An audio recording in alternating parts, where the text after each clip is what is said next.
Okay. And we are once again live. Alright, do I have everything that I need? I got Choopy. I had my lunch. I think I'm ready to go. Oh, you know what I did forget? I gotta send my beautiful wife a heart emoji.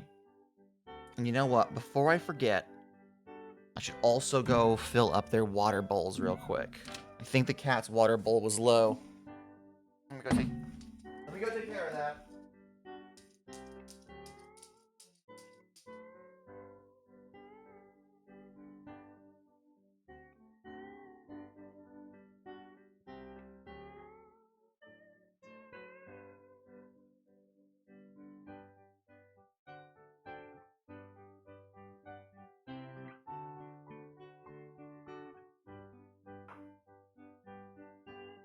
Fresh water for you.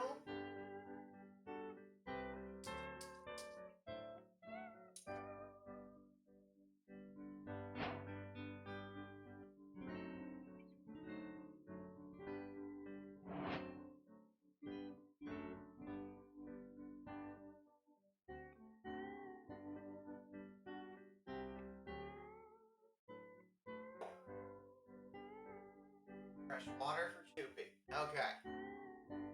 It's all been taken care of. It's all been taken care of. Okay. I am ready, Freddy, to play some Minecraft.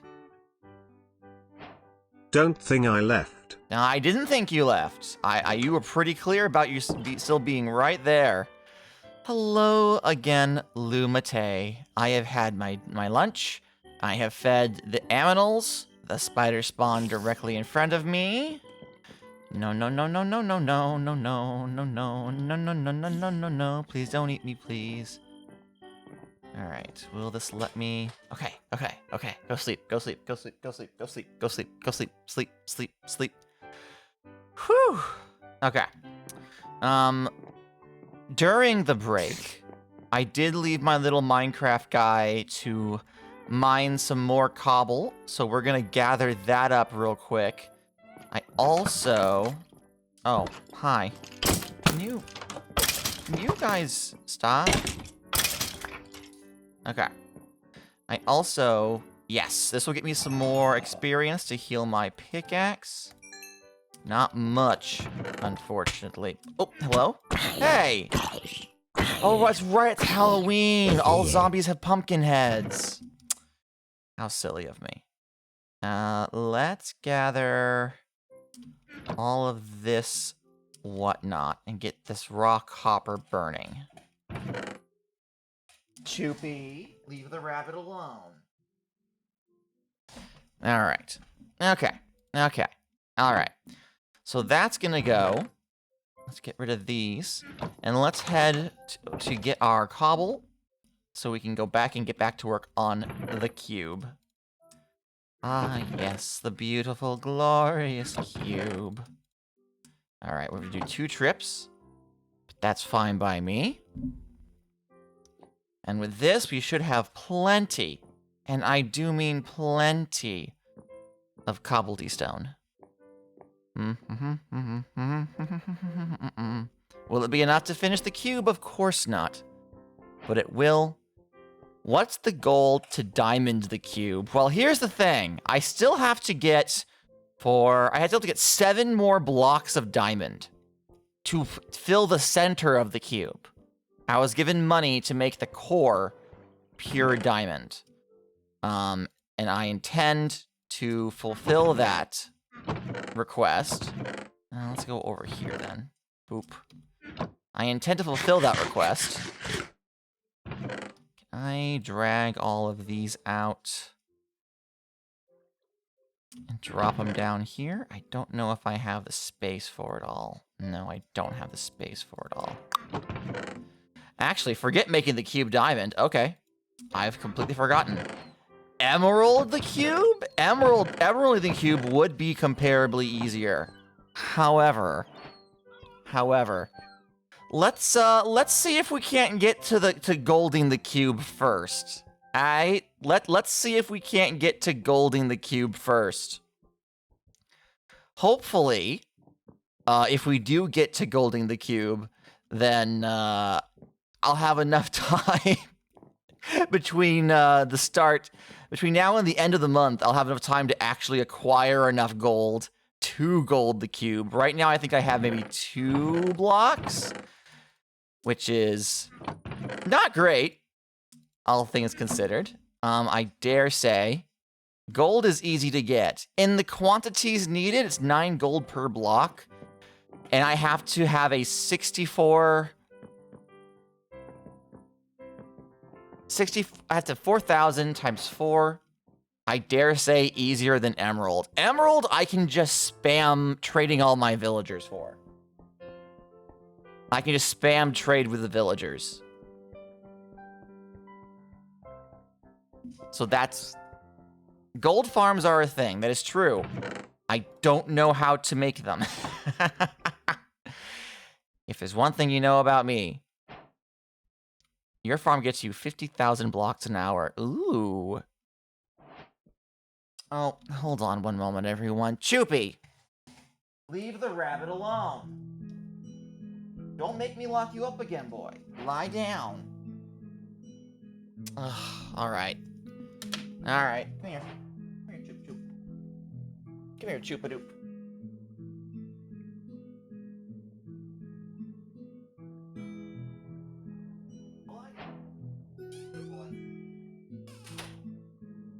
His mother will be home in a couple hours, and then she can cuddle him in the bed.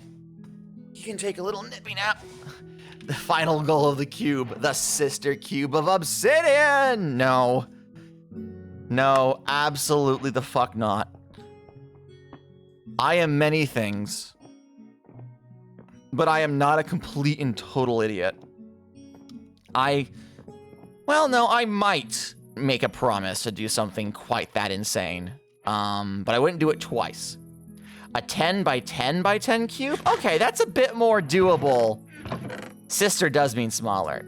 Okay, all right. Well, I'm not gonna say yes. We'll see if we succeed at golding the cube.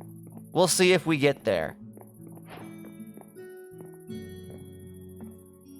We'll see if we get there. What we do really need to do is find a way to get more diamond, as we do need 7 more blocks to finish the core. Or make a make the anti-cube on the other side of the bay. The cobblestone cube and its evil brother, the stone cube. The dirt cube, rather. Dear God. No, I dare say once I finish this project, I won't be making any large cubes anytime soon. You know? You know, I feel like maybe after this I'll give myself a well-deserved break from any large cubes. Okay, there's what we were working on last. All right. Let's get right back into it. Actually, a very good idea is an 8 by 8 by 8 of every stained glass cube. Possibly, actually, yeah.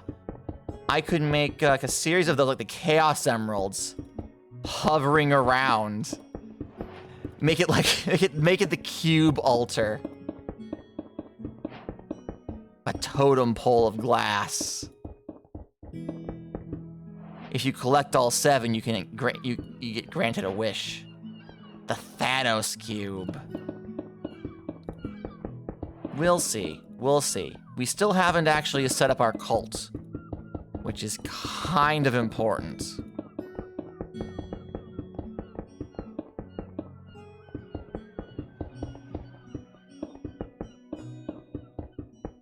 Alright, let's finish sealing this off. And we'll go from there. I had nochi for lunch. Delicious tomato paste filled nochi. I fried it.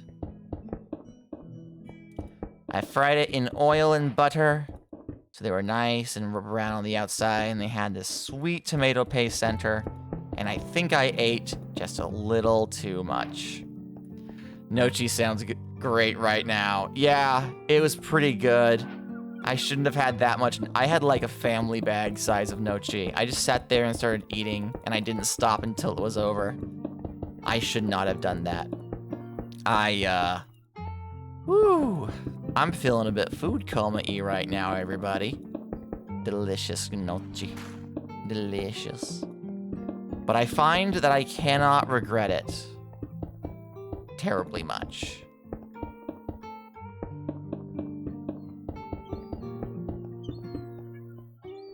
Okay. Seal all that up. Jail him, boys. No! Jailed for Nochi crimes! No! It's fine. What's wrong with Nochi crimes? I'm so sorry. Emotional damage! Pardon me. Ugh.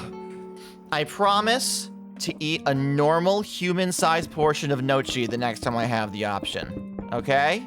I promise. Hand on a stack of Farmer's Almanacs. I pinky swear that I will be a more responsible Nochi nosher, as it were, going forward. You can trust me.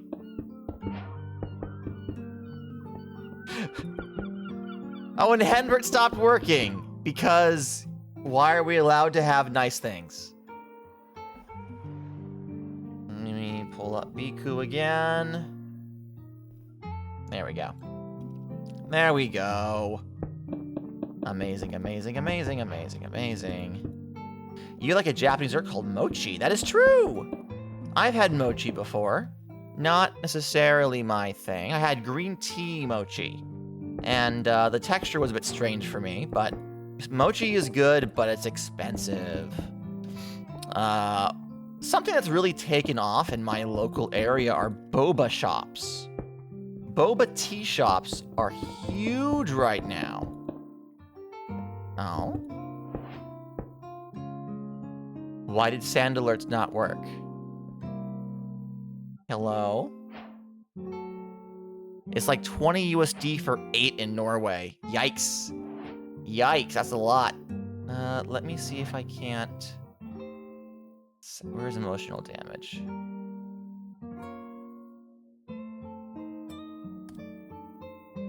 Can I trigger it from here?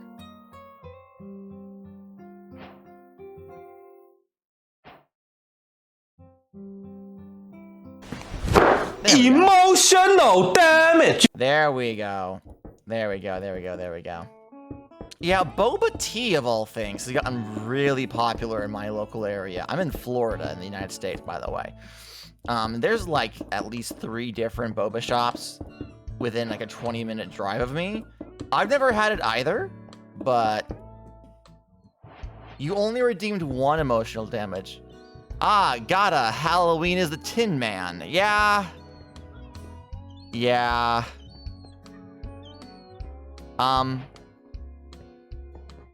Actually, hold up. I think I have to trash myself to trigger the, There we go. So now, I had to close the BikuBot program while I was still doing the countdown to when it turns off the graphics for this. So I had to trash myself again to reset that timer. Otherwise, I'd just be in the trash can the whole stream. Now, Delta. Now. Simmer down. I'm not a big fan of the texture myself. So, my wife loves boba tea, though. Absolutely loves it. But also, I can't really drink milk. So, like, you know. Alright. Well, we're back at the cube. We are stocked up on at least 2 double chests of cobble. Oh, okay, so the sound alert is just delayed? What is up with that? That's really delayed. Most boba places use lactose-free milk. At least the ones here. Aya, please. Aya, we've been over this. I'm not lactose intolerant, Aya. I'm something else. See, Zero Delta remembers. I can't believe this. After everything we've been through together. It's not the lactose, he's just intolerant. Now, hold on. Hold on. I don't like that at all. That implies things. I am allergic to milk. I am not lactose intolerant. It's a different process. I have tried various lactose-free milks. If it comes from a cow, my body still has a reaction to it. Oh yeah, no, that wouldn't help. Understood, yes. Yes. I see Zero Delta like balls and yes, Godda is interrelevant. Okay. All right. Have I tried goat's milk? I've had goat cheese before, and that hasn't been an issue. But I haven't tried goat milk. Simmer down. Simmer down.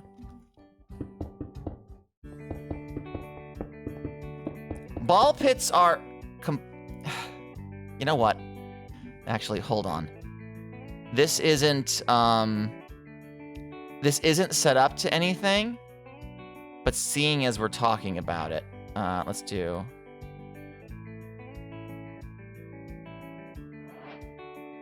There we go.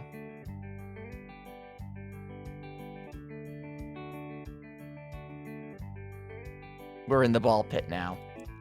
We get an extra hour in the ball pit. Happy Halloween. Hydroformed steel! What were we talking about? Ah, right, boba. We've also got a couple of Japanese cuisine restaurants that have opened up nearby, and they're really good. Like, holy shit. Emotional damage! Let's see here. The Tin Man wanted a heart, right? The Scarecrow wanted a brain. No. Yes? And the Lion wanted courage. Is that how it went? I've never read or seen the original Wizard of Oz. You got a Japanese store in your local area. Nice. It's pretty good, yeah. I had a chicken katsu bowl the other day, and oof. Oh, it's not my local, it's in America. I see. Okay,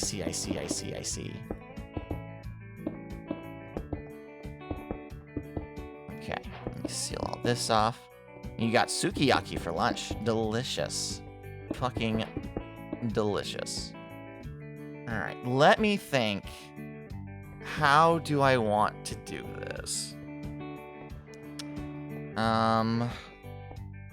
So I need something like this. Yeah, I need to be able to Billy have... Swift here for fuck tape. It's perfect for drying large balls. Okay, well, we're pushing against the edge of the PG-13 rating. So this is an official warning. We're making ball pit jokes, not ball jokes, please. Thank you. My mods aren't currently available, so I do have to verbally warn everyone. We're kind of pushing the envelope there. But thank you. Oh, I am. Oh, okay, Tegan's here. I gotcha. Sound alerts is really delayed. Tegan is always here. Tegan is always watching. Tegan descends from the ceiling like Batman, willing to dole out justice to any ne'er-do-wells and or bots in my chat.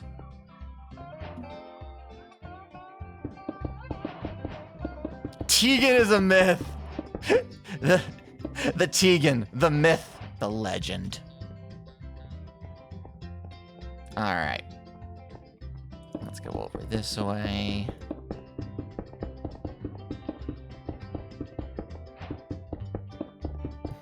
The man, the myth, the Reddit mod. If there were a farmer got a Reddit, Tegan would beat those individuals into shape so damn quickly, their head would spin. It'd be like an entirely different website. Tegan would lay down the law. You're pretty sure there is? You think there's a farmer got a Reddit? If not, I'll make one. I don't know what you would talk about, quite frankly. My sordid affairs, perhaps? I'd have to have some for you to talk about. No, Zero Delta, you're pushing the envelope. No more ball jokes. Officially, we're done. As a matter of fact, yeah, ball pit goes away as well. We're gonna get rid of that. There we go. All right. Let me seal this up, and we'll keep on a truckin'. Oh, I ate too much Nochi. My tummy's saying, boy, you overdid it. You overdid it, but the Nochi was so good. Beautiful Wife had Alfredo stuffed Nochi, and that was pretty good, but I couldn't have more than one piece. And she got me the tomato paste stuffed Nochi, and I wasn't expecting it to be as sweet as it was, but it was very delicious, especially when recently fried. Stop the ball jokes, it's not funny anymore, he'll just go have some seeds. Go eat some seeds, calm down about it, have a little sneaky snack, you deserve it, and we'll recoup our losses? Is that anything? Is that, no? Okay. Why am I like this? I don't know. Whoo, boy. My puns suck, that is true. That is absolutely, you're catching on. You're catching on. You're understanding the point of me as a streamer. That's right. I do in fact fail at basic tenets of my personality. Of course I'm catching. I'm glad. You fish a lot. I would hope you catch if you fish a lot. Alright. I was gonna say something, and then I completely forgot what I was going to say. 'Cause I am a mess of a human being. I'll go get some food. All I catch is colds. Womp womp. Ba-da-ba-ba-da-ba. Alright, here's what I think I'm going to do, actually. I am going to seal this over in cobble. Right? And then I'm going to break this.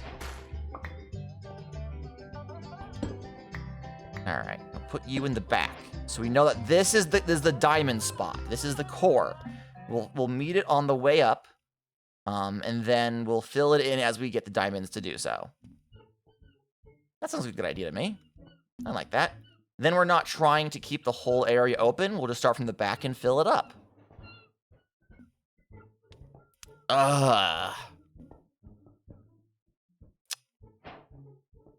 Just get the diamonds, as though it's so easy. As though it's so easy. What, you think these things just grow in the ground? No. All right. They do! Zero Delta is like, what is wrong with you? Zero Delta, have you ever seen me go into the ground? I am a danger to myself and others. Bro, they do! They do! That's the joke. We're also trying to encourage trade amongst players. That is true. I wish I could say that was my motivation here. But in reality, I'm just not. Sell dollars. Unironically, back when crypto was first like becoming a thing, and people were memeing about it before realizing, oh no, wait, this is actually kind of terrible. That was one of my motivations. I'm not saying it's motivation, and all you had to do was agree with me. True. Oh, you're giving me an out. Gotta please, I fully set you up. I'm sorry. No, Tegan. No, it's okay. It's okay. I understand. I'm just bad at video games, and we know this about myself. This isn't news. Or at least it shouldn't be. And, gotta just mine at y negative 5. Straight line. I don't know. I don't know. That seems dangerous to me. That seems dangerous. It seems like something bad is gonna happen. L nerd. Okay, fine. If you're gonna be mean about it, then I will go and I will mine. Golly gee. Grab my baked potatoes as well. The only bad thing that could happen is me being more mean. I mean, no! No, other bad things could happen too. I'm just saying, or you're dying 80 times. No, that's more like it. That's more realistic, I think. And me laughing at you. Okay, so one way or another, this loops back around me being bullied. I should not be surprised. My beautiful wife has messaged me, and she says, I want chicken nuggets. Everyone has water. Go get chicken nuggets, babe. That's how she knows I love her. When she say, I want chicken nuggets, I say, lol, okay. Motivation. All right, we're going down to y negative 5. We're going down to y negative 5.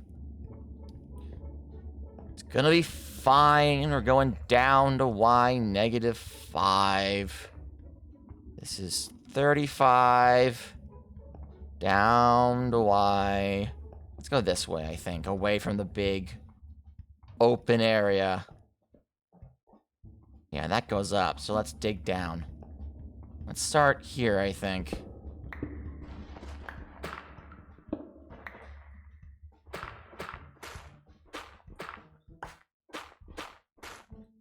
Ah, shit. Right. My game crashes if any gravel or sand or pistons fall. Yeah. Yeah, it really does. That wasn't a bit. It genuinely crashes the game.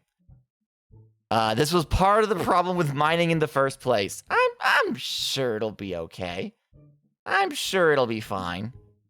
We just got the game reload. That's all. It's perfectly fine. Don't worry about it. So yeah.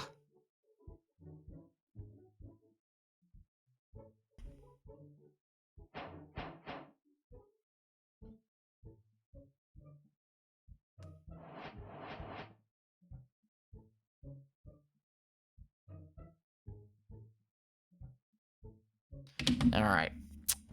I've responded to my beautiful wife. And I am going to do this. It entirely crashes because of my Fabric mod loader. There's a bug in the current version. I'm waiting for it to be updated. Yeah. That's literally it. So useful. I cannot just directly translate the mods that I am using for content creation. That would be a whole thing. It's much easier if I simply ignore the problem until it goes away. Just gotta make sure to be very careful. Okay. And we are now free to continue on. See? That wasn't so bad. That wasn't so bad. I use a great number of them. Primarily client-side mods to make the stream look a little... I'm going around.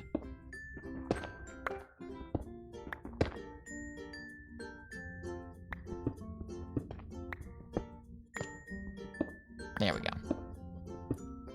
We gotta get down to... yeah, sure, I can do that. We gotta go down to y negative 5. We're at 6. 5, 4. That's 3. That's 2. The bug will be fixed in short order. I just have to be patient. We're at 0. We're at Y0. We now have to go 5 more down. That's -2. -3. -4.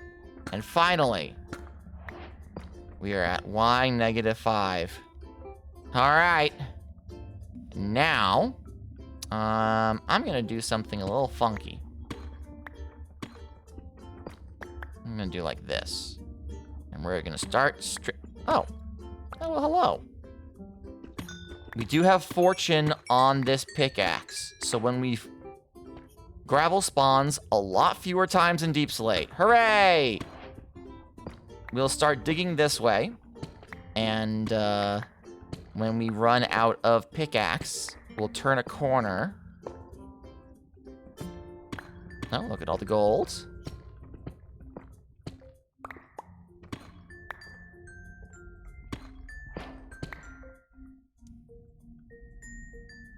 Though it's always above the player, no exceptions. I don't like that. We are absolutely going to crash the game a couple more times before we finish this. That's fine, though. I can live with the consequences of my own actions. I do it every day. That's just gravel in general. True. True, true, true. Alright. You thought a nerd would know this. Well, bold of you to assume I know anything. Bold of you to assume I know things, that I'm smart enough to connect 2 dots, that I am capable of... I'm a Twitch streamer. What's your point? Listen. Anyone can be a Twitch streamer. That is my point. Hey! Hey! I know, but hey! Simmer down. I already chose to be a VTuber. Don't kick me while I'm down, man. Don't kick me while I'm down. All right. Where the fuck are the diamonds? Where the fuck are the diamonds? Give me the diamonds. I have put the bare minimum of effort into this process, and I have not been immediately and generously rewarded. I need my diamonds. Can I please have some diamonds, please? Thank you. Diamonds, where are the diamonds? I have not acquired any diamonds yet. And I take this personally. I need Optifine. Well, I'm not gonna cheat. I'm not gonna cheat is the thing. Oh, am I about to break out into, a tunnel? I'm looking on the mini-map, I feel like I am about to cause problems. Yep. Yeah, no, here I am.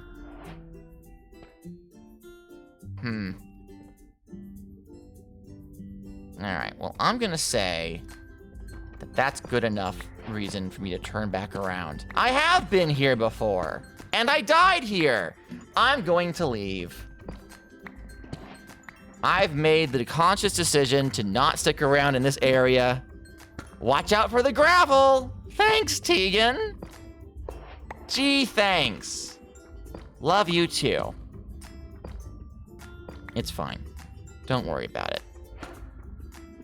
That voice crack. Shut up. As you're tunneling in the known direction of the gravel. Look. I just want diamonds. All right? I need diamonds. Please give me diamonds. Diamonds, diamonds, diamonds, diamonds. No pain, no gain. Tear out the entire Y level. I'm working on it. All right, grab some of this. Delicious, delicious. I mean, I'll never use it. But it's nice that I have it, you know? Alright, and let's keep moving. Speaking very technically, the fastest way for me to acquire anything, really, would be for me to go through the process of getting Wither Skulls and getting another star so that I can make a what's the word I'm looking for? A monument, a totem, a beacon. I thought you were gonna say ask the prince. What? No. Because that would likely be correct. No, Raglan hasn't been online in a hot minute, so I can't just use him as the first national bank of Ragu. But, God, do I wish I could.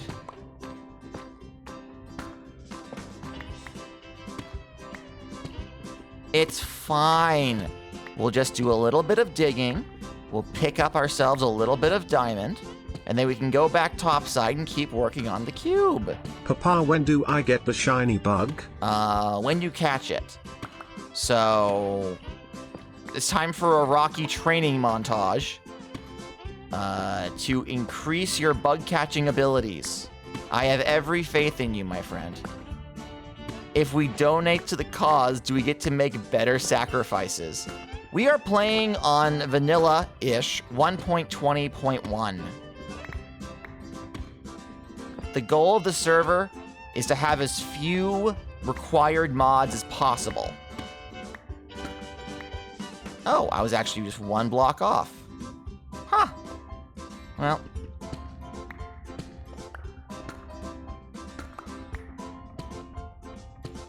Okay.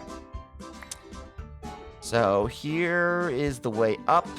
Let's go over 2. And we'll strip mine here. And also, actually, let's go over 2 more so that when I dig back the other way... Oh! Hold on. Why negative 58 is the best layer for diamonds in 20.1? I was thinking 1.21. Are you serious? Are you /J or are you /SRS?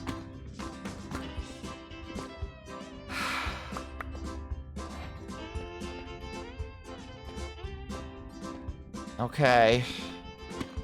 Down we go, then. Oh, no. We have to go down so far. I don't want to. I don't want to do it. I want that. Well, this means that we weren't going to find any fucking diamonds when Estelle told us where to dig either, if it's all the way down at negative 58. Fucking hell. Diamonds spawn 16 and down. So negative 58 is the best place to find them? Alright. Oh, okay, just a shading issue. Not a pitch black block. Alright. Negative 17. Negative 21.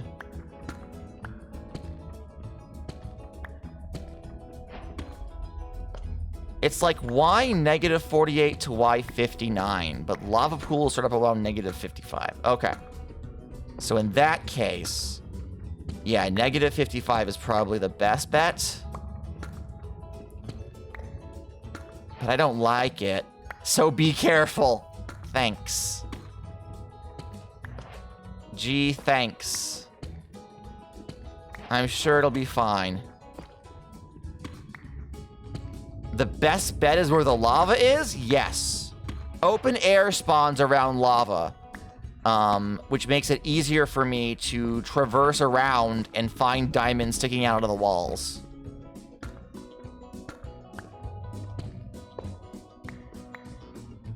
Only problem is, I'm gonna run out of pickaxe before we get down there.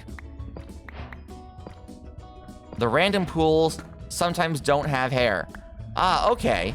And you have no water bucket with you, right? That would be correct, Tegan. Nothing gets past you. Nothing gets past you. I have no sanity and no more mead. Cool, cool, cool. Just making sure.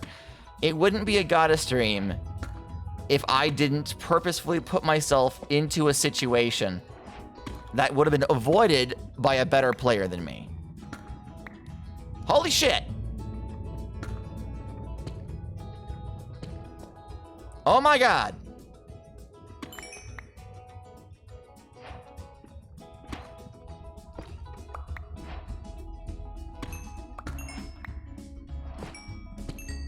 Oh wow.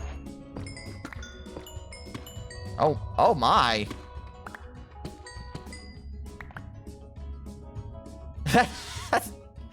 Okay. That's 26 diamonds right there. What's 9 times 7? I need 54. So, you know, we're on the way. Okay, that's a way down. And let's keep on moving. Happy gravel fall. Oh, I hope not. Oh, I hope not. All right, negative 49. Only a few more to go.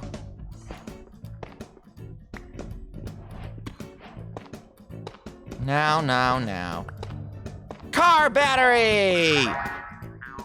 Thank you. Thank you for the veg. All right, we're at negative 55.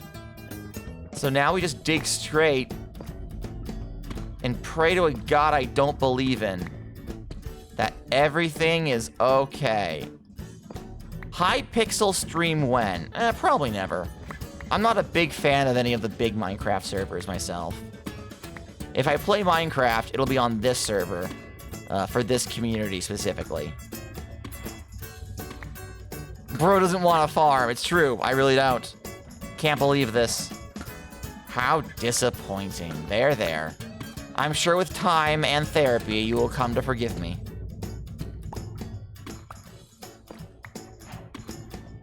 All right. We're just gonna keep going this way. And hope that eventually we find some diamonds. Some delicious diamonds. Why have you forsaken your duty to farm? Because of my equally important duty to cube. To cube, I say.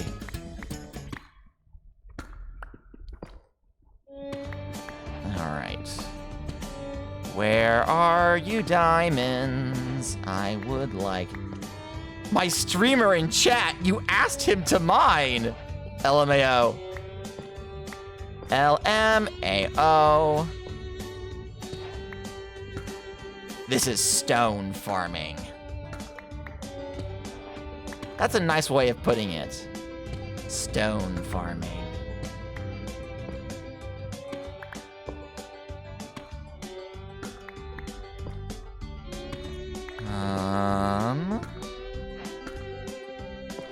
Oh, it's an actual term in Norway. That's cool. Oh, redstone! Let's use the diamond pick to get as much of it as possible. Alright. Okay, that's good. For panners, miners, and prospectors, the children do in fact yearn for the mines.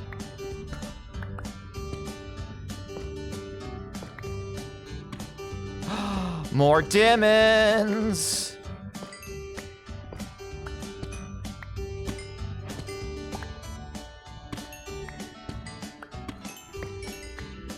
Alright, that is 44. I need 53 to get 7. Is that correct? 45. 54. No, I should need 63. I need 63. If I go by the times table. So what? Let's just go for another stack. Why not? I need another 19. Good to know.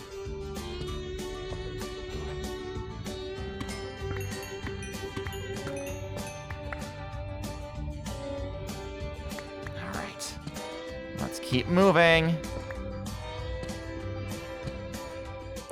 With any luck, we will find one more diamond. Does this cauliflower even do redstone? No, but I'll need the gold. I'll need the resources to try and make my big garage door opening build that I'm working on. I'm giving it a shot. I'm giving flying machines a shot, and we'll see what happens.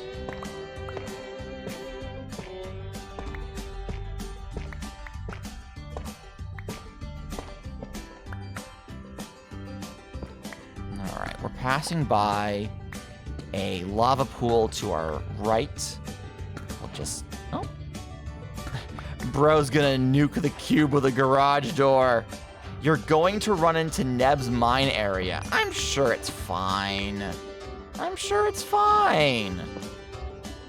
And if I do, who's gonna tell Neb? It's fine.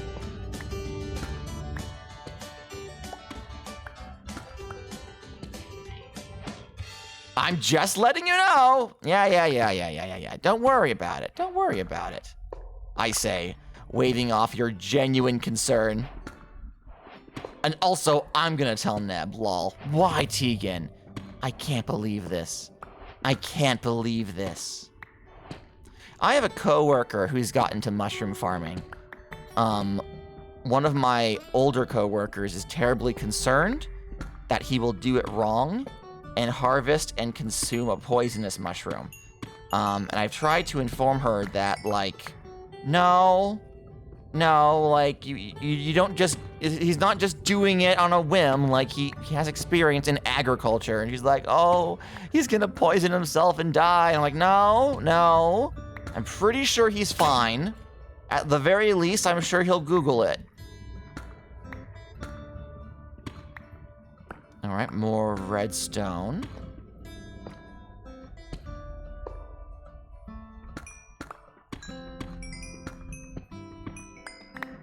Gather all that up. Okay, it's just regular deep slate. And organize this some. I have a lot of cobbled deep slate that I have no need of, as well as diorite and andesite. Well, deal with that in a minute. Let's keep on going. Keep on trucking.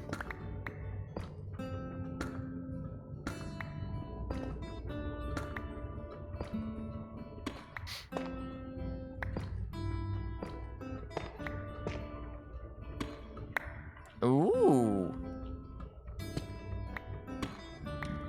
Hello. Okay, so I'm gonna look through here real quick. There's some iron and some tuff, but that's kind of it. Alright, well, let's grab the iron anyway, as that will be useful. And then get back down in here and get back to work.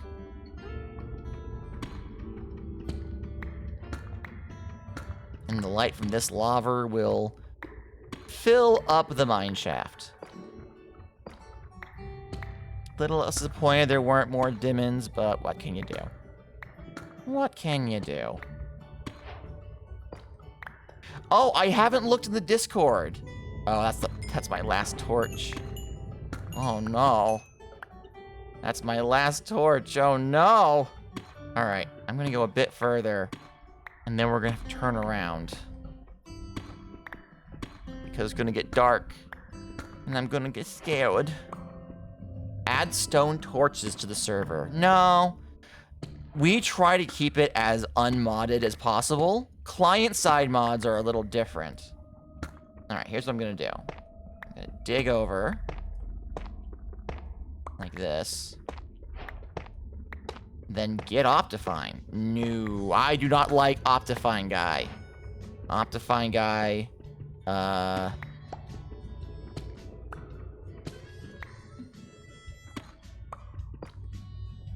There we go. I'll just do that every couple of blocks. Optifine guy and I have beef. I will never choose to use Optifine, personally. Is your brightness at max? Pretty sure. Yep. Why? Are you telling me this isn't the ideal Minecraft experience? Are you not entertained? No. Oh. Lol. Well, in that case, I guess what we'll do is we'll head back. Well, actually, hold up.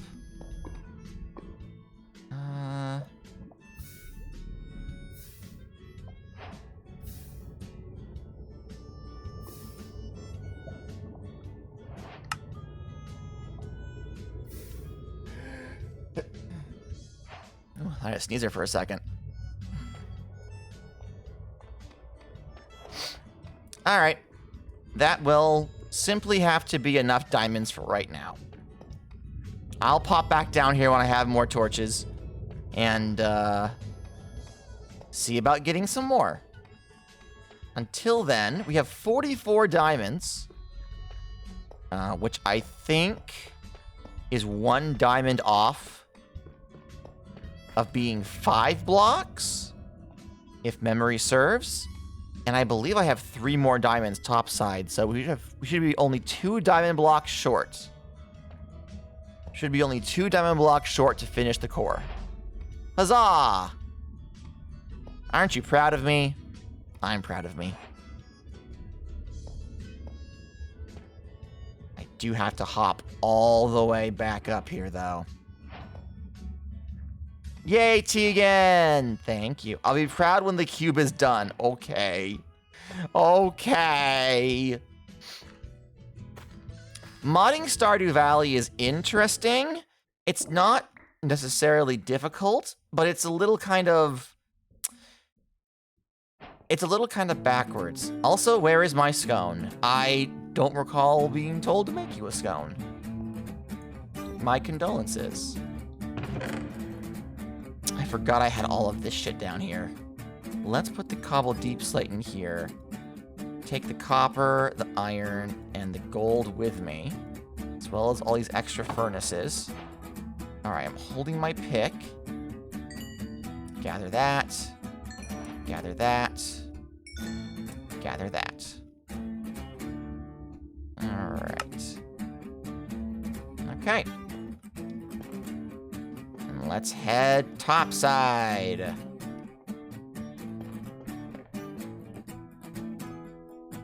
Almost there. Almost to the top. Almost to the top. Freedom. I see the sky. The beautiful, beautiful sky. Oh. Freedom. Oh, it's beautiful. Oh, glorious. All right. Well, all that is now out of the way. Let's go back, grab what diamonds we have, turn them into blocks real quick, and we can start installing the core. We'll be 2 blocks short, but that's okay. Here we are. That in there. That in there. Let's actually remove the sandstone.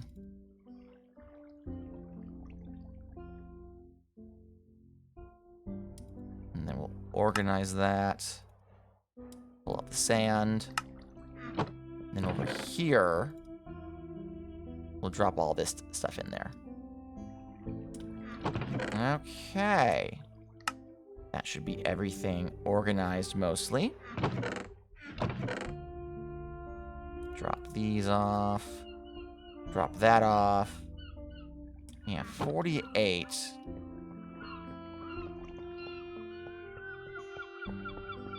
Quit that. Where's my crafting bench? Oh, right here. Doi. Alright, let's see. Yep. That's 5 blocks of diamond. Ha-cha-cha. And let's also grab the rest of this cobble. Bunch of that cobble. Alright. We will hippity-hop our way up to here. And start putting our diamond blocks in.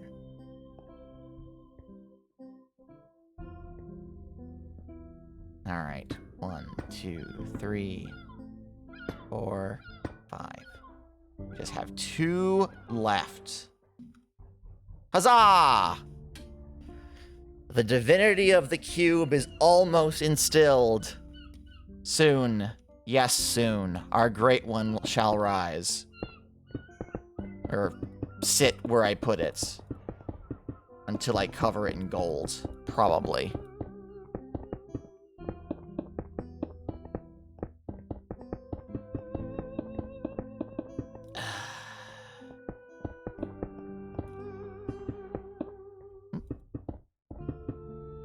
There we are.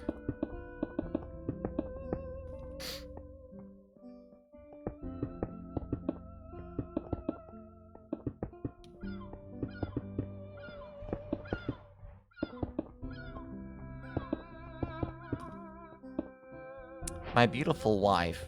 Alright, bye Zero Delta. Thanks for stopping by.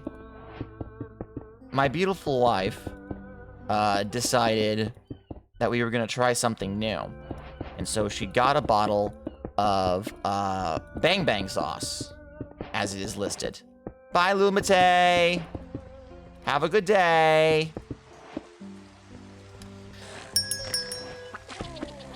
Who are you people? Thanks for the lurk, Lul mate. If Ewan fights you over your seat, just tell him to shove off. Yeah, beautiful wife got a bottle of Bang Bang sauce and said, I'm gonna fry up some shrimp and we're gonna make some shrimp tacos. And I said, okay, sure thing. And so she did, and so we did. However, the Bang Bang sauce we bought was apparently a stir-fry sauce. It's not really meant to be just placed on top of things directly. It's meant to be included as part of a stir-fry. So we ate the pure Bang Bang sauce, and we're both very white. So it very quickly became a problem for us. She could only have one shrimp taco because she drained her drink to go along with it. She's like, no, I can't do it. I can't do it. I'm like, you have to do it. We bought a whole bottle. We can't just throw away the whole bottle. She's like, but it's so spicy. So I've been putting it on like my chicken sandwiches and whatnot in small doses. But even I'm like, oh, I don't know if I can do this. I don't know if I can do this.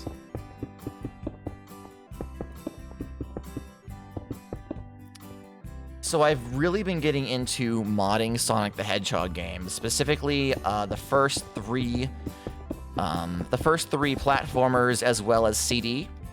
And one of the interesting things that I've found is that there is a small but vocal contingent of Sonic fans who demand that Tails' shoes be blue.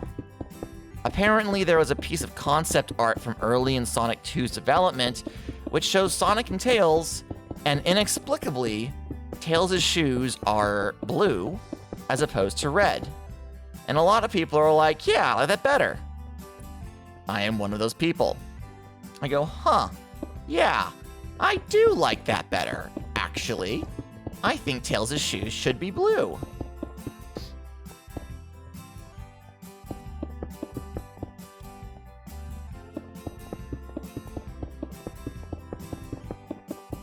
Of course, then if you have Tails' shoes be blue, and you're playing a game where Ray is playable, then you have to make sure that Ray's shoes are red, because you don't want to overlap, you know? You don't want to have them be too simple.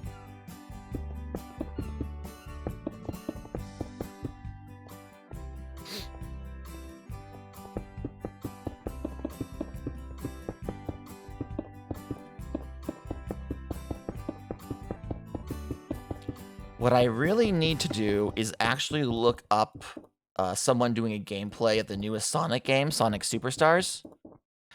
They added in a whole ass dragon, and that wasn't in the Sonic universe before. But it's just like a big European style dragon. And I'm like, okay, we're doing this now, huh? Mario did it in Odyssey, so now we can? Aight. If whatever you say, Sonic. Whatever you say, Sega. But apparently it's one of those, like, ancient civilizations. Before the Echidna, after the Ancients, which we saw in Sonic Frontiers. Lots of ancient civilizations. Sonic's universe is on its, like, 7th massive global extinction event. And props to him.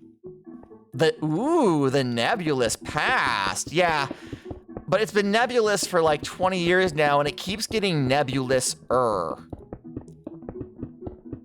So, like, originally, the ancient past was just unknown. Then they answered, "Welcome to Zelda." Yeah. Lol. I'm trying to think. You know how I'm trying to, like, compare one to another. You know how once upon a time in Zelda, the ancientist past was like the Sheikah civilization? Like, that was the mysterious civilization they started dropping information about? You do remember, okay? And then they fucking said, well, you know, before the Sheikah were the Sheikah, they were the Sky People, right? And you're like, yeah, no, we recall that. We know that. Well, actually, going even further back, we have these, like, shadow people that locked away the Twilight, okay? Getting kind of crazy. But even further than that, we have these, actually, they weren't? Tegan, I'm making guesses. I don't know. I don't know Zelda lore. This was a mistake. Anyway, originally, the nebulous past. No, it's fine. Tegan just, like, got us being incorrect. I'm sorry. I called a hot dog a hamburger, and now we're having issues unrelated to the initial problem I was presenting. I apologize. This is me trying to turn my chair around to appeal to be hip with the kids, but instead, Tegan says, comparing it to Zelda lore, and I almost had a heart attack. You know how the Zonai are now, like, the ancientist civilization that's all mysterious and people want to know things about?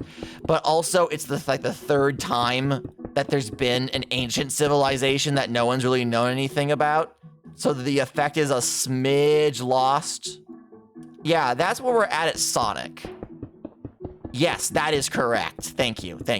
That's where we're at with Sonic, right? Because originally, it was completely nebulous. The ruins were just from some ancient civilization that no one knew anything about. Cool. Then they have a game where it's like, well, what if something the ancient civilization did actually matter to the main storyline? Okay. So in Sonic Adventure, they drop a whole bunch of lore about the Echidna tribes, about the Knuckles clan. And everyone's like, okay, those are the ancientists we get. And then it's like, oh, but wait, turns out the Knuckles clan got their technology from an even ancienter civilization. And it's like, okay, sure. And then there was a game that BioWare made where it's like, actually, the ancienter civilization that they got their technology from had an even ancienter civilization. And we were like, oh, okay. And then BioWare's game was retconned, so it went back to just being the one ancient civilization. But by then, like, the door had been opened, so now everyone's like, okay, but when are we getting the ancienter civilization to explain all of this shit? Because clearly, and then in Sonic Frontiers, no, wait, I forgot. There was bird genies? So there's the ancient Echidna tribes, which Knuckles descends from. But they were using technology from an even ancienter civilization that they never named. Completely unrelated to that, there was another, even more ancienter civilization called the Babylonians, which were a bunch of bird aliens with flying magic carpets who everyone on the planet assumed were godlike genies. And the birds were like, we get perked for being fake gods, so yeah, let's go with that. We're magic wish-granting bird genies. And then Sonic Riders happened, okay? But in Sonic Frontiers, even further back, before these three separate ancient civilizations, we now have a group called the Ancients who are like, yeah, no, we showed up before your world even had like dinosaurs. So every ancient civilization was built off of our ancient civilization. But guess what? We came here because we were fleeing an even ancienter civilization's evil. At this point, that is so many ancients. I love Sonic. I love Ian Flynn. This has to stop. This has to fucking stop. Please, I'm begging you. Let it go. Just let it go.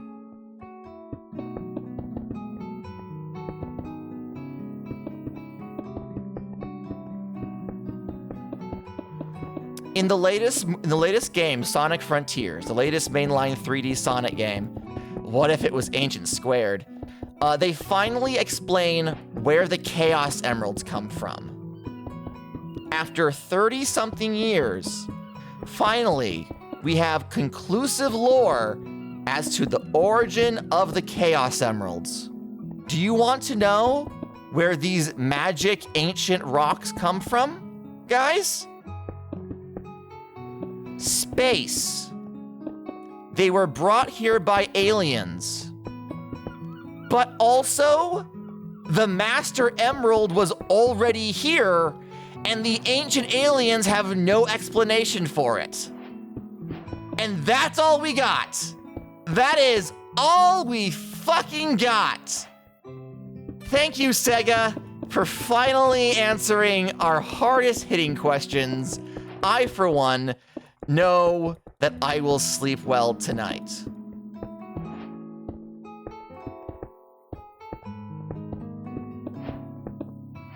So there are other ancient Master Emeralds on other planets. That's the implication. Here's the thing, right?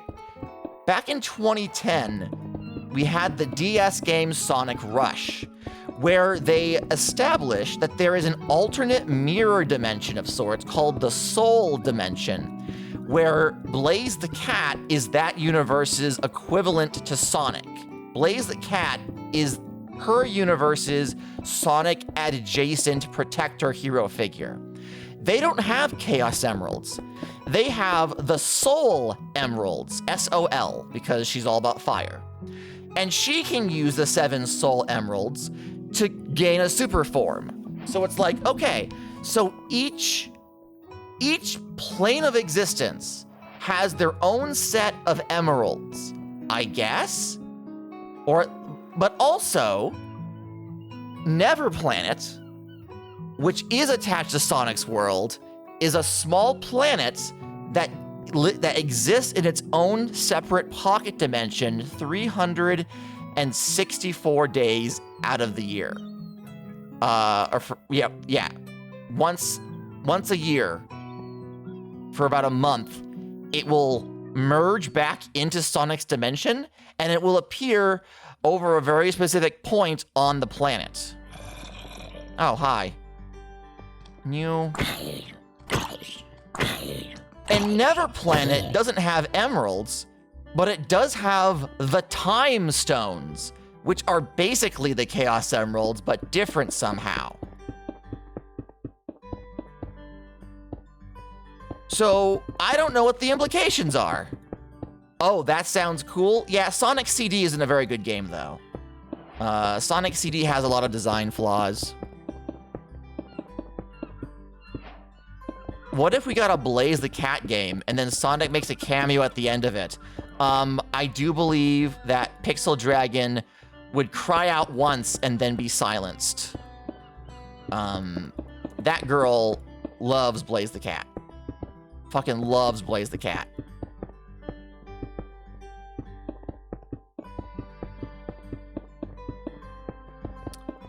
But also, Oh Soul, because of some time travel shenanigans, the classic Sonic timeline now exists as its own independent dimension. There's the classic Sonic timeline, which is the events that happened to the main universe Sonic that he remembers. However, after the fucking events of Sonic Generations, where time is completely fucked up by an eldritch deity from an ancient civilization called the Time Eater, it creates a split in the continuity. So Sonic Mania and Sonic Superstars takes place in the Neoclassic dimension, where everything that happened to classic Sonic still happened up to Sonic 3, but everything after it was altered or replaced.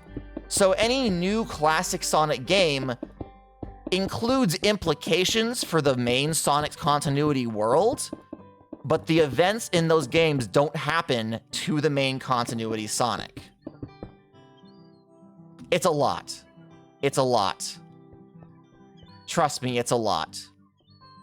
So that means that in Sonic Superstars, when they say, yeah, there's fucking dragons, that means that somewhere in the main Sonic world, there are also dragons. The main Sonic just happens to have not encountered them yet. He still might, but he hasn't. Also, it means that in like 5 years, there's going to be a massive alien invasion of people eating hive mind goons. And if they don't wake Shadow up in the Neoclassic timeline in time, it's going to be a bad time for everyone. So, chop chop, get on that.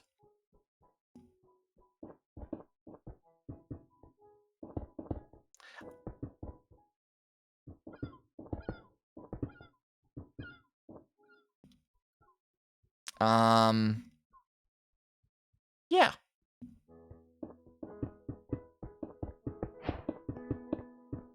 Wake Shadow up! Wake him up! Well, there is a slight problem with that. As it currently stands, the government has him in, like, a Pokeball, and also his memories have been tampered with so that he wants to blow up the planet. So unless Sonic and friends can figure out a way to convince him kindly not to, without going through all of the bullshit that happens in Sonic Adventure 2 Battle. Oh yeah, no, we haven't played Sonic Adventure 2 yet. Do I spoil that, or do I wait until, like, 8 months from now when we finally play it on stream? Sonic Adventure 2 is so fun. It's also fucking it's bonkers. It's fucking bonkers because they had like 4 months to make the original game. The original Sonic Adventure had a staff of like 50 people in like a 2-year dev cycle. Sonic Adventure 2 was done in half a year with maybe 5 people max. It was a very, very different development cycle, and yet Sonic Adventure 2 is the one everyone remembers. It also had a better port, even though it wasn't the best port. So... I own Sonic Adventure 2. It's the Chao Garden. No, it's definitely the Chao Garden. Yeah, no, it's 100% the Chao Garden. Everyone loves the Chao Garden. There is no good reason why the Chao Garden has not remained a staple part of the Sonic franchise. Like, not even as a nostalgia fella. Right? Not even like as someone who likes Sonic. Just like from a gameplay and marketing perspective, There is no reason why Chows, as little V-Pets, should not have remained a core part of the Sonic franchise going forward.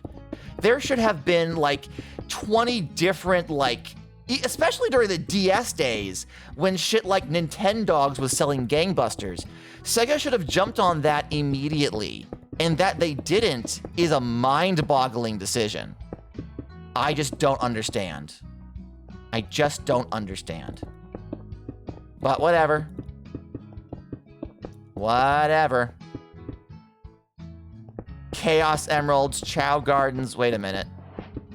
What do you mean, wait a minute? You've connected. Yeah. Hold on. Okay, hold on. Okay, hold on. No, we're doing this. Let me. Well, not there. Hold up. Hold up. Properties. We're switching over to this. All right, don't mind my tags. Okay, so here's the thing, okay? So here are Sonic Chow, okay? All right, so these are the Chow, right? These are, well, they'll fucking load. These are the baby Chow, okay? They are a curious life form that that live in live in areas of high chaos energy. They thrive in those environments. Okay? Right? This is Chaos. Chaos was once a Chow that became heavily irradiated by the Master Emerald and evolved into this mutated form. Okay? So this was a Chow, but with a whole bunch of emerald energy, he became this slimy boy.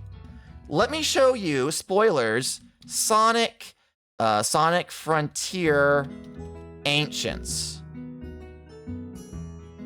Alright, that's it. It's joke time. Shut up and listen. Where's a good picture? How do comedians like their eggs? I'm not paying attention right now. Funny side up. These are the ancient aliens that brought the Chaos Emeralds to Sonic's world. Are you noticing any similarities? Perhaps. Are you perhaps noticing Slimy Boy with a lil guy? Yeah. Yeah. The implications is that Chows are like the genetic evolutionary million of years later offshoot of this alien species that came to the planet with the Chaos Emeralds and were eventually destroyed. Each slimy boy is a mech that's piloted by a little guy. Kind of. Because in Sonic Frontier, we find the Cocos, which are just the little stone boys hopping around. They're basically Koroks. They're almost exactly Koroks. But these are what's left of the ancient civilization. And a few of them have memories of their past lives. And also there's a joke, I'm not gonna show the video, but there's a joke where a Chow puts on a Coco's mask, and it's like, oh hey, the eyes line up. Are you telling me that the Cocos and the Chow were once one species who convergently evolved? Sonic has no actual answers for us. However, it's fascinating. Yeah, here's one of the elders. Look at this guy. Look at this fucked up guy. Look at him with a moss for a beard. Good shit, good shit. All right, that's enough of that. Oh no, he's seen the horrors, probably. Most likely.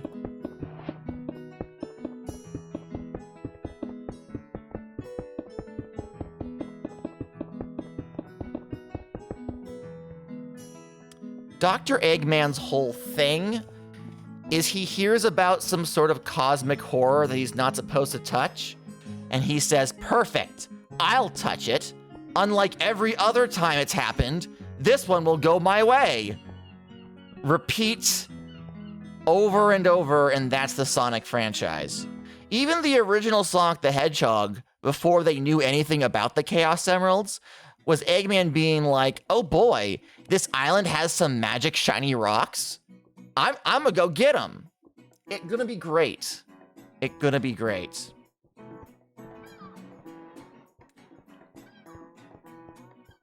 Also, the Chaos Emeralds might be sentient a little bit. In Sonic Origins, after the events of Sonic 1, when Sonic collects and saves the first 6 emeralds from Dr. Eggman, the emeralds give him a vision, letting him know that they are going to West Side Island to meet their 7th. They're going to become a whole again. And then they fly off. And it's like, hold on, Sonic Origins, collection of multiple games from the original Sonic franchise with new animated cutscenes. Are you implying to me that the emeralds are capable of communicating with people? That they have the consciousness needed to understand that, like, hey, Sonic, thank you for your help. Here's where we're going next. You might want to follow us. And then he low-key does. I'm like, that's interesting.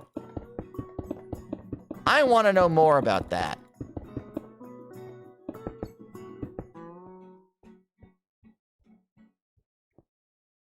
All right.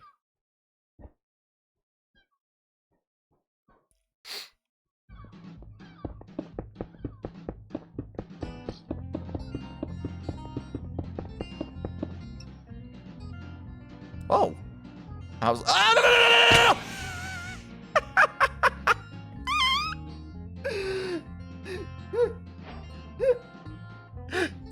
I thought to myself, I'm gonna bump into that whole suit, aren't I?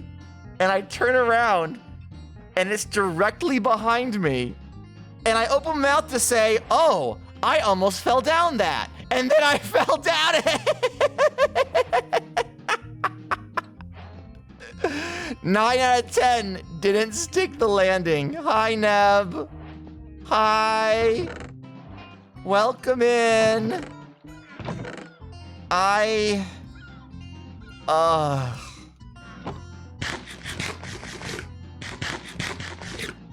Gato, why didn't you apply to be the Sonic lore person? Only because I have too much of a love for the unofficial lore. I would definitely get it mixed up a little bit.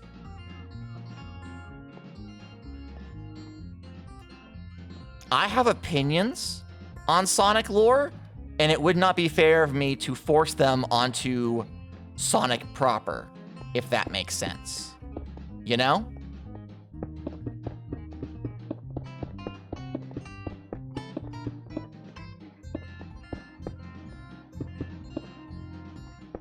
Also, I do not think I could be trusted with access to Ian Flynn. I dare say that man would not want to meet me.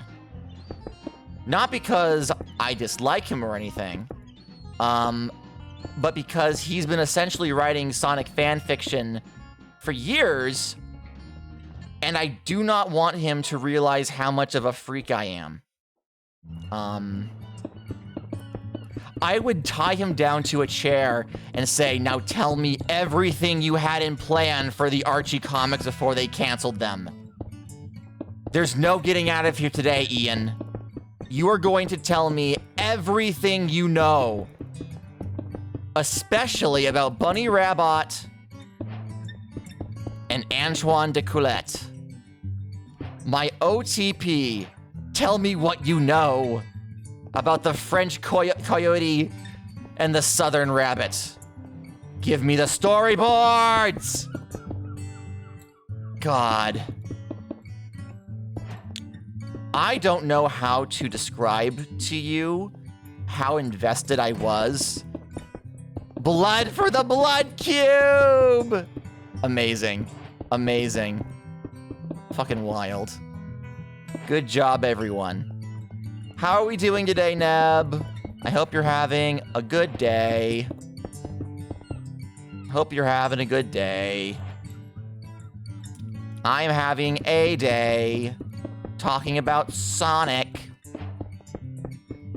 Hello to you both.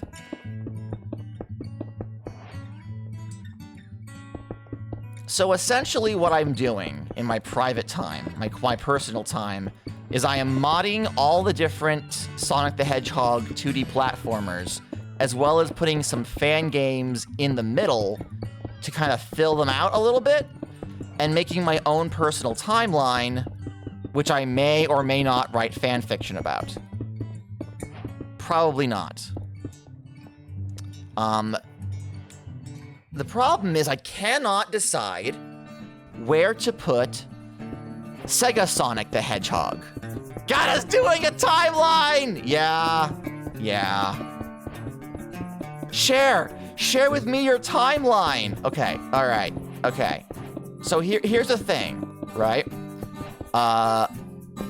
Sonic 1. Sonic 1 is not the first time that Sonic and Eggman have met, right?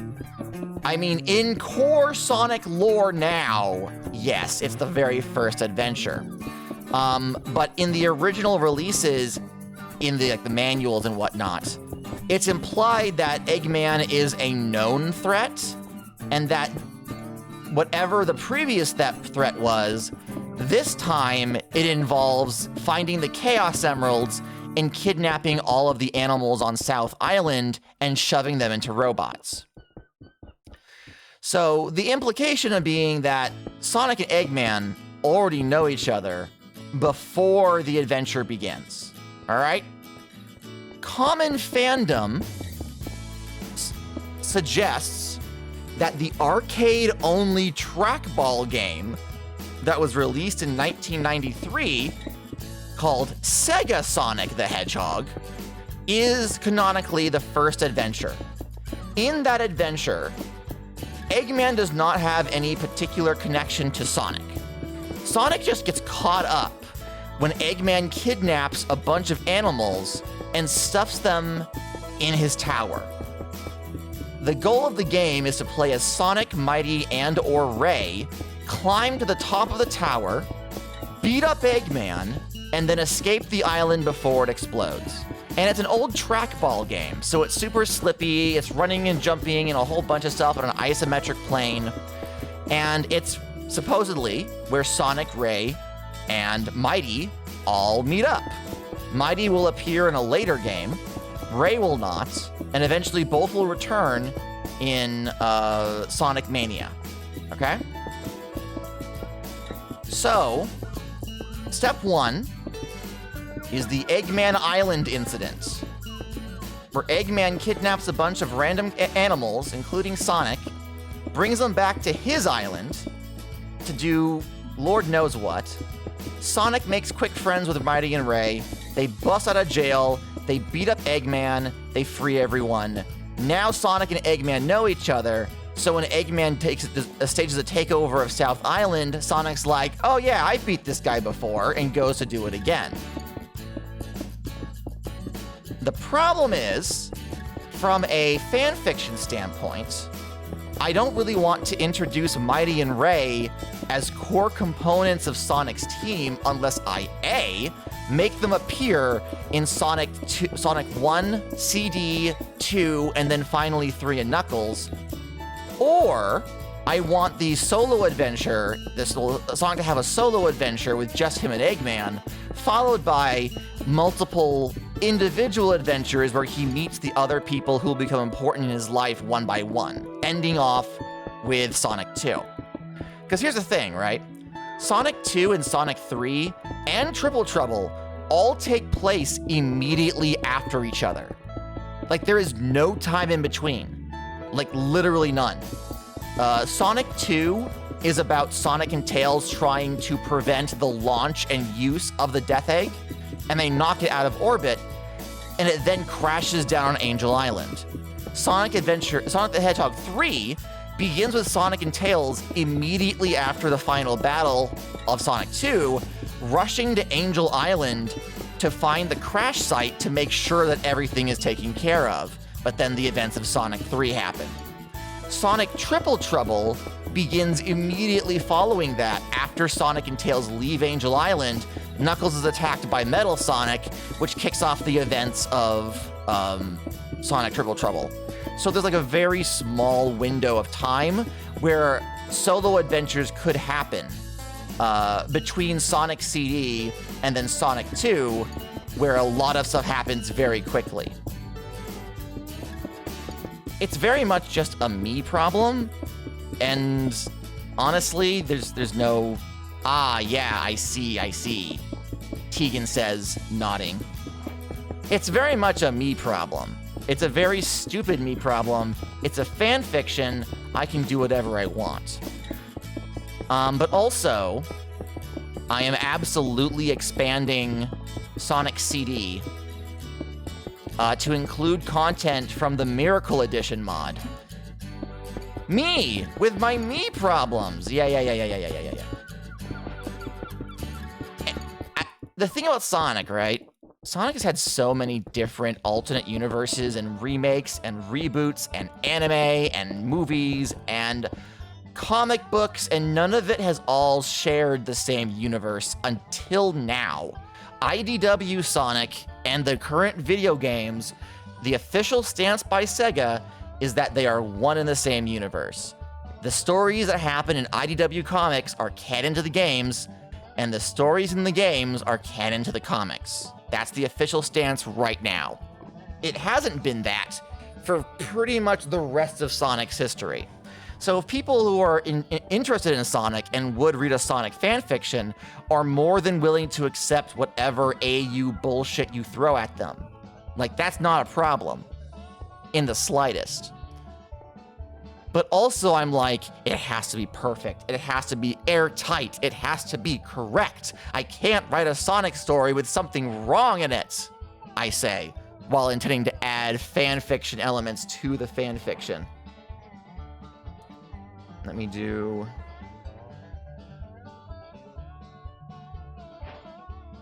Okay. But also... Oh, my poor beautiful wife.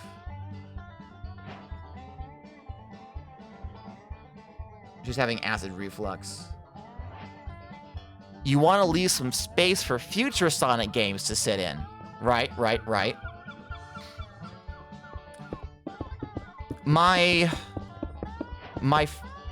Same beautiful. Yeah, no, she's having it really rough. So my beautiful wife has various medications, right? Mostly for her mental health, but also for her recovering body because, you know, she was paralyzed and she had nerve damage and all that other stuff. So she has various medications to make it easier for her to sleep at night, and other things. Well, when I was in between jobs, and my paycheck for my new job hadn't hit yet, her insurance lapsed at her old job. So she couldn't have medicines for like a good 3 weeks, which is a problem because one of those was an antidepressant. So you're really not supposed to go cold turkey on those, but we had very little choice because without any insurance, it would have been exorbitantly expensive and we physically did not have that money. Luckily, a friend, the day that her new insurance kicked in, loaned us some cash. Yeah. So now, like, she has her medicine and her mental health is improving, but her body went from having these medications to going cold turkey to having them again. So the acid reflux is very much her body reacting negatively. No, Jun. When I say the insurance lapsed, I mean like they were gonna charge us like $1,000 for a bottle. Like full price, no insurance whatsoever is ridiculously expensive. Like it's not feasible at all. The money wasn't really the issue. Yeah, no, it's bad. No, Jun, it's okay. So now her body is trying to react to the medicine being introduced back into the system, and it's giving her really bad acid reflux. Her tummy is like, I don't know what you think you're doing. Her stomach is like, I know what you are. You're one of the Skittle Squad, aren't you? And beautiful wife is like, yes, please digest these Skittles. And the stomach says, no, you can't make me. So, but luckily her new insurance is so much better. A bottle of her meds used to be $50. Now it's $5. It's like night and day better insurance, which is a fucking miracle. Helps us out a whole lot. What was I talking about? I was talking about Sonic the Hedgehog, I believe. Yeah. That's a massive expense that is no longer a problem for us. Sonic fanfic, I think. Yeah.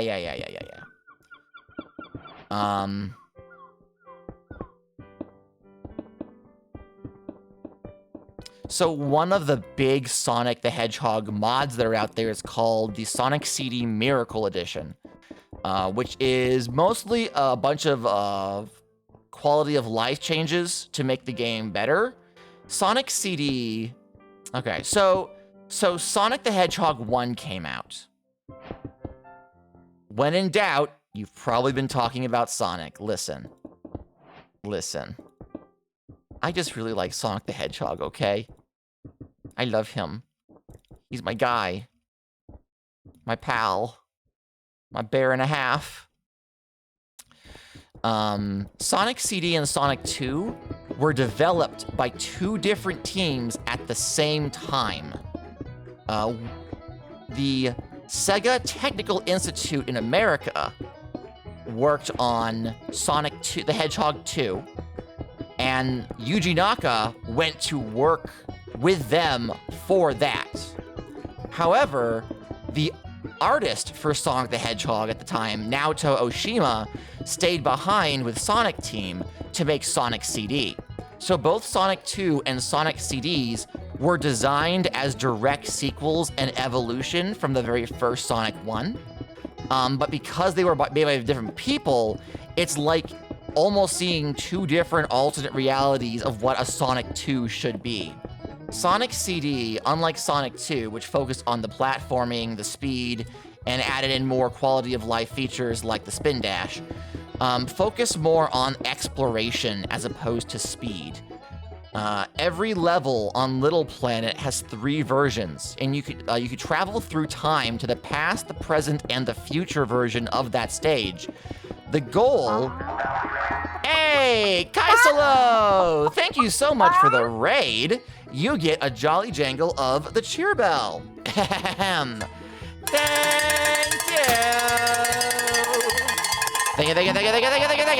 you. Thank you so much. Thank you. Welcome in, and thank you so much for the follow. You get another Jolly Jangle of the Cheer Bell. Thank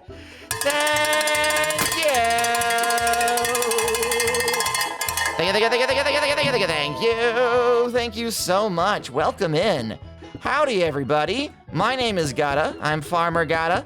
I am a variety streamer who primarily focuses on farm-based content.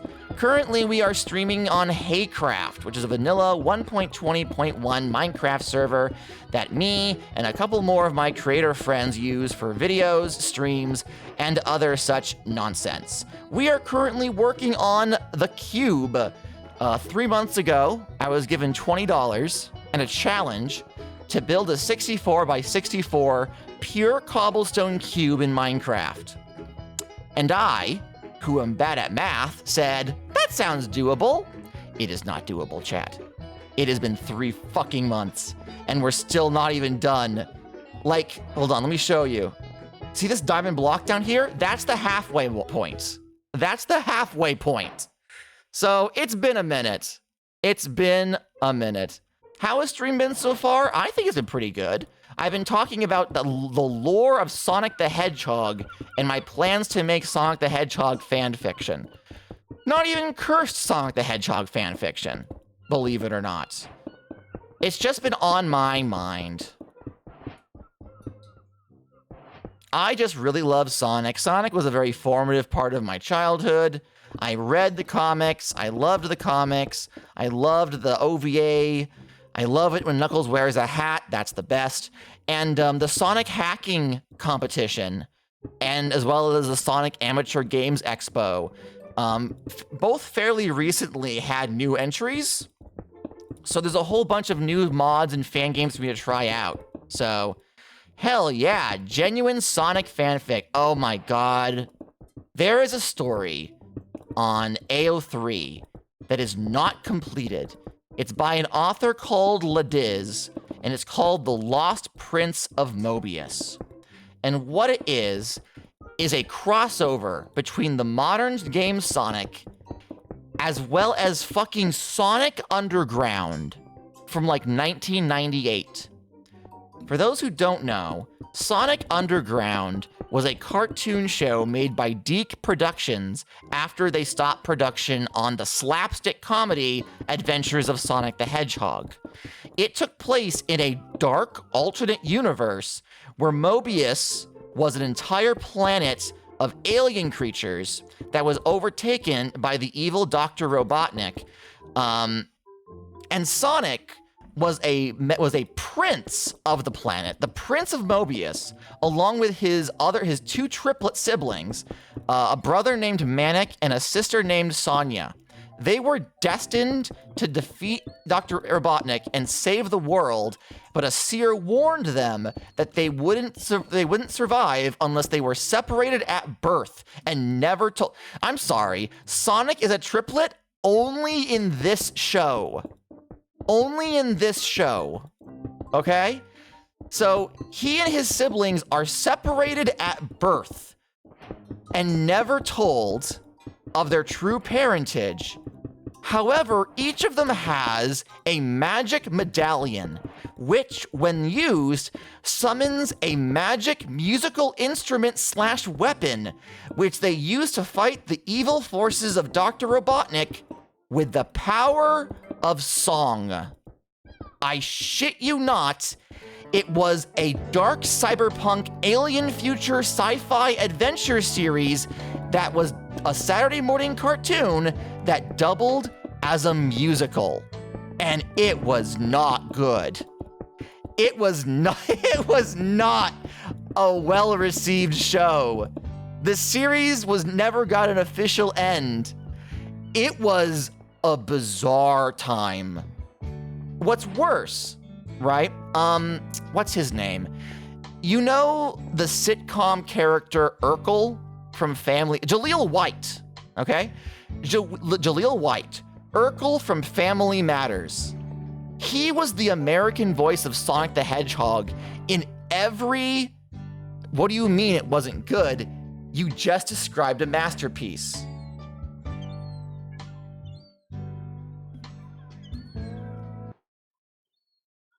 Hold on.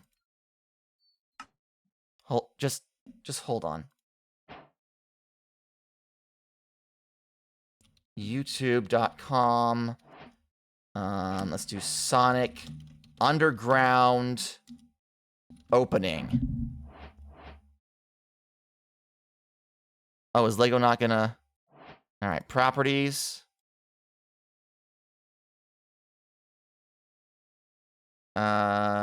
Do we have like a 4K resolution, perhaps?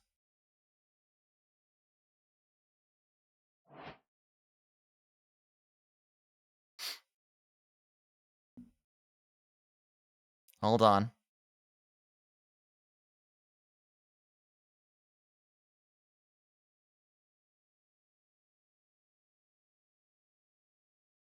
Just a moment.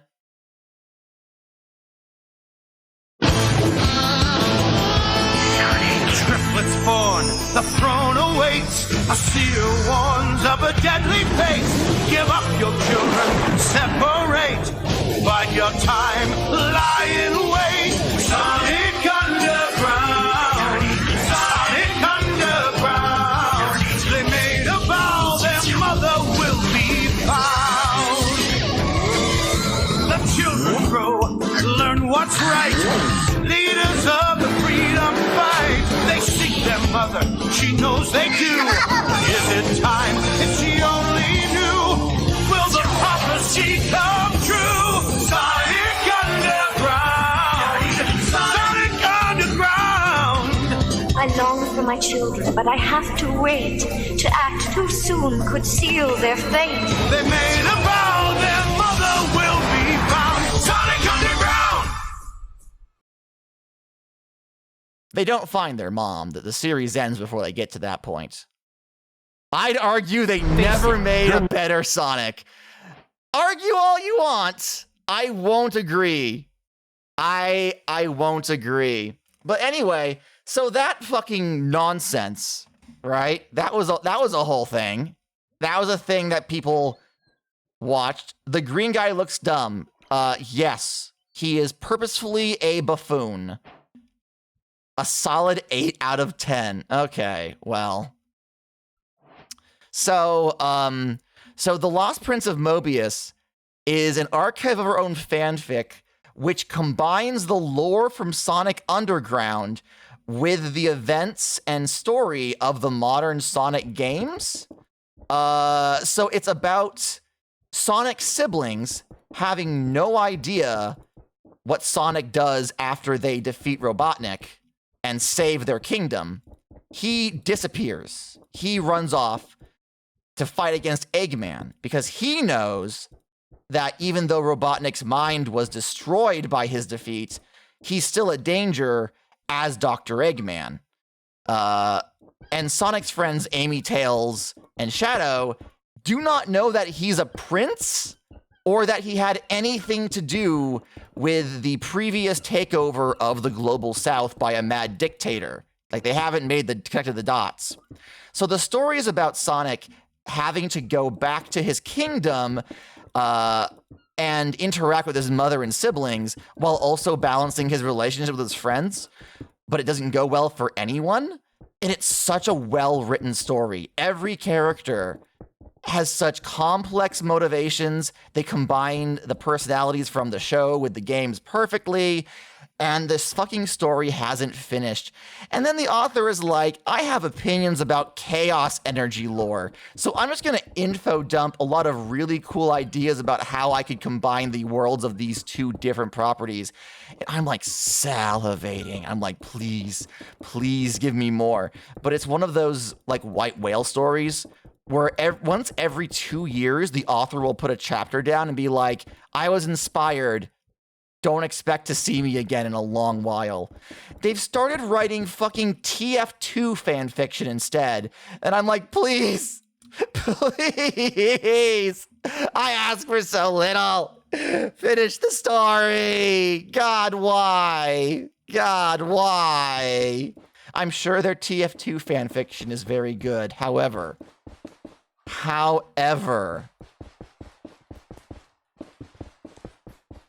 Ugh.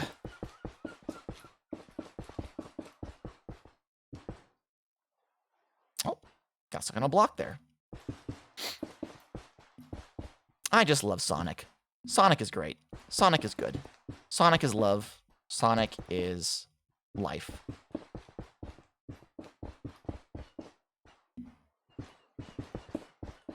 I was telling Jun earlier about how, one, in the neoclassic Sonic dimension,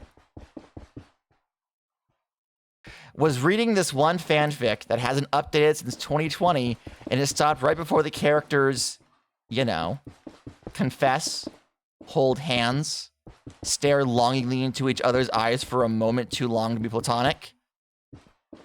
That sucks. A 30-chapter slow burn, and we still burning! God damn it. God fucking damn it.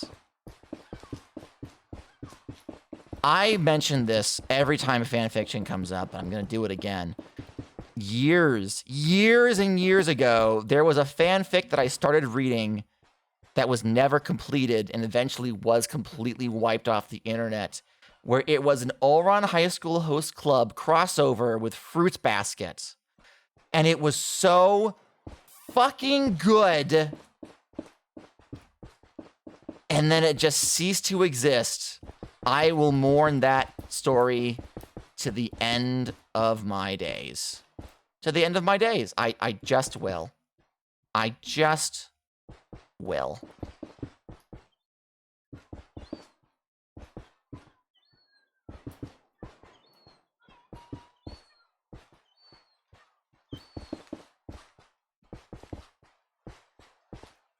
You know, for all the shit that people tend to give kid fics, you know, the ones where their OTP like has a kid through some contrived reasoning, be it biological or magical, or they have to, for whatever reason, they jump ahead in time to like 30 years down the road when they're like an established couple and they have children and grandchildren. Like, people give those kind of stories a lot of flack.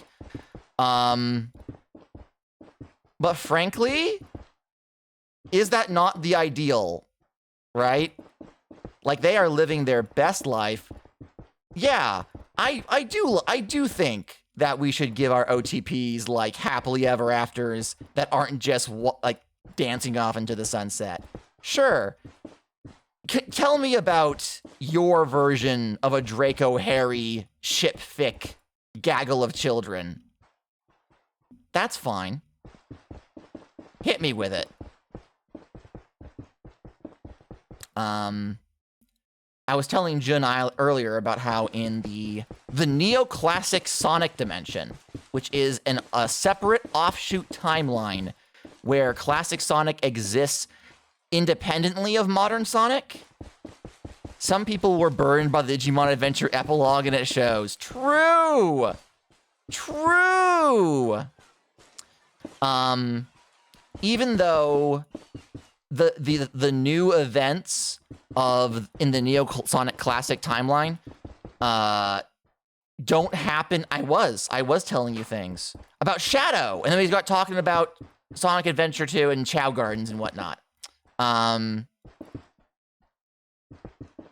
Even though the events of one dimension do not directly correlate to events of the other, there are still some timed events that classic Sonic is going to have to look out for.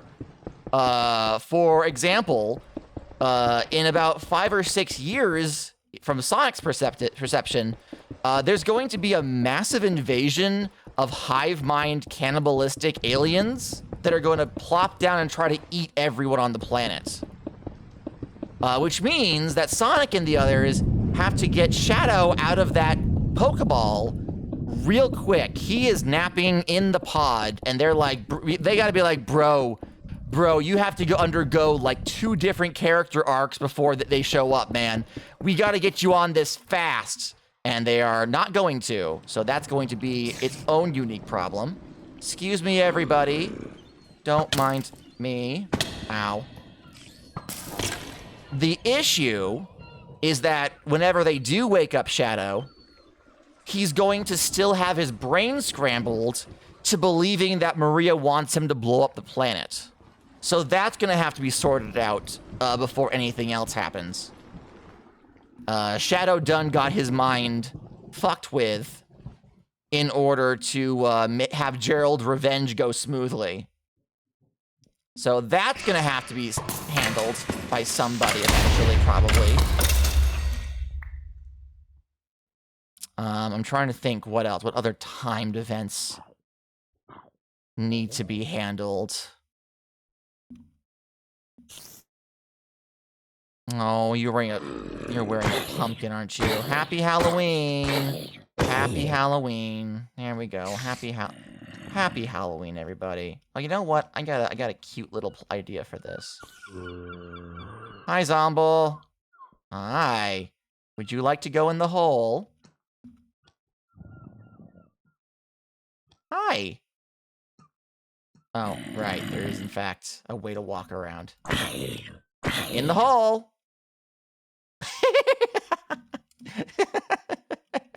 Yep. Got him. All right. What was I doing? Oh, yeah. Handling this. Because, yeah, the Black Arms Comet comes to the planet once every 50 years. And It's been like 43 and a half-ish by the time Classic Sonic gets his own timeline, so they gotta sort that out pretty quick.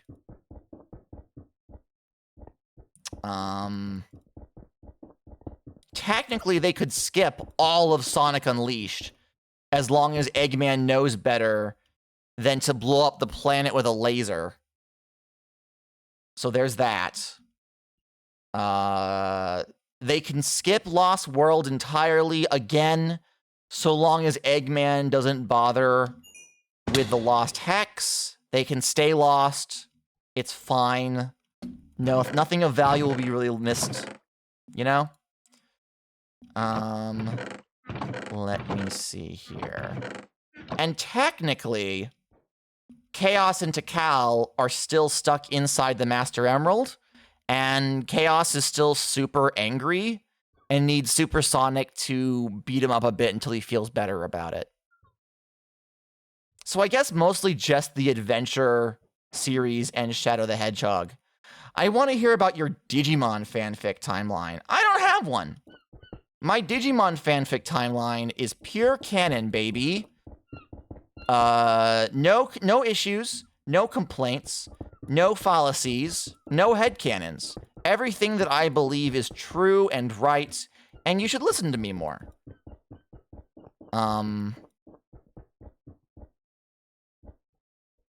That's all I got.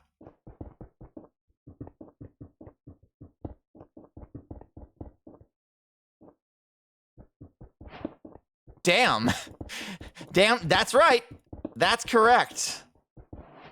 So much for Walakato and Waluigi. Oh god. Oh god. I've been so bad. You know I've been bad.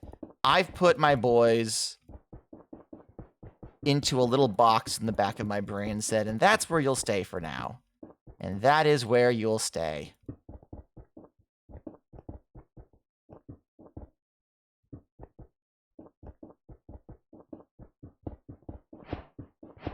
And so they stayed. Rest in peace, 07. Yeah, no. I haven't thought too much about Digimon in a while, to be honest. Nothing wrong with it. Just nothing of real big import has come out. Kizuna was pretty self-explanatory, pretty self-contained. Like, I don't think it really added anything to the pre-existing lore. It did let me see my boy again, and did low-key establish that even if they never directly reference it, because it was shit, the events of the Tri movies still had some sort of impact upon the adventure world. The movies still happened, even if the production company wants to kind of pretend it didn't going forward. It's nice to know that even for a moment, Mako and Wallace both got to see their missing partners again. Let me see, what else? When the new Zero 2 movie comes out, I am concerned it will attempt to retcon lore. But at this point, the adventure movies aren't really... I mean, they're anniversary movies at this point. They wheel them back out like The Undertaker, you know? They don't necessarily actually have anything new or important to say. They're just going back to an old familiar place to kind of give you an update. I think the adventure timeline, as it stands, is perfect the way it is, and if they retcon anything, they are wrong, and I will get into arguments about it on the internet. Sonic is much more nebulous and easier to discuss things about, so, you know, there's that.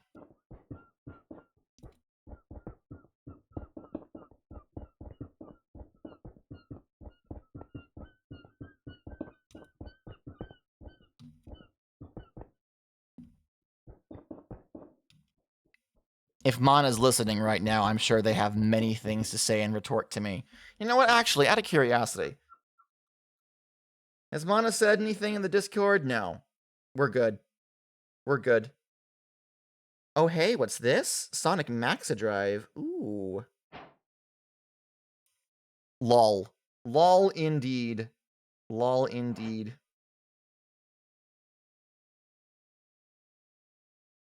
My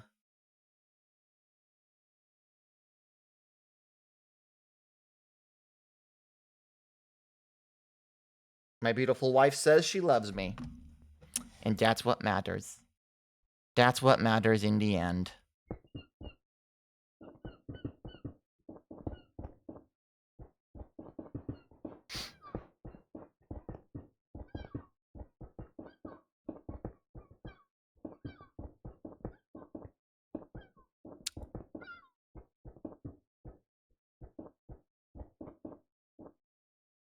Let me see. Let me see.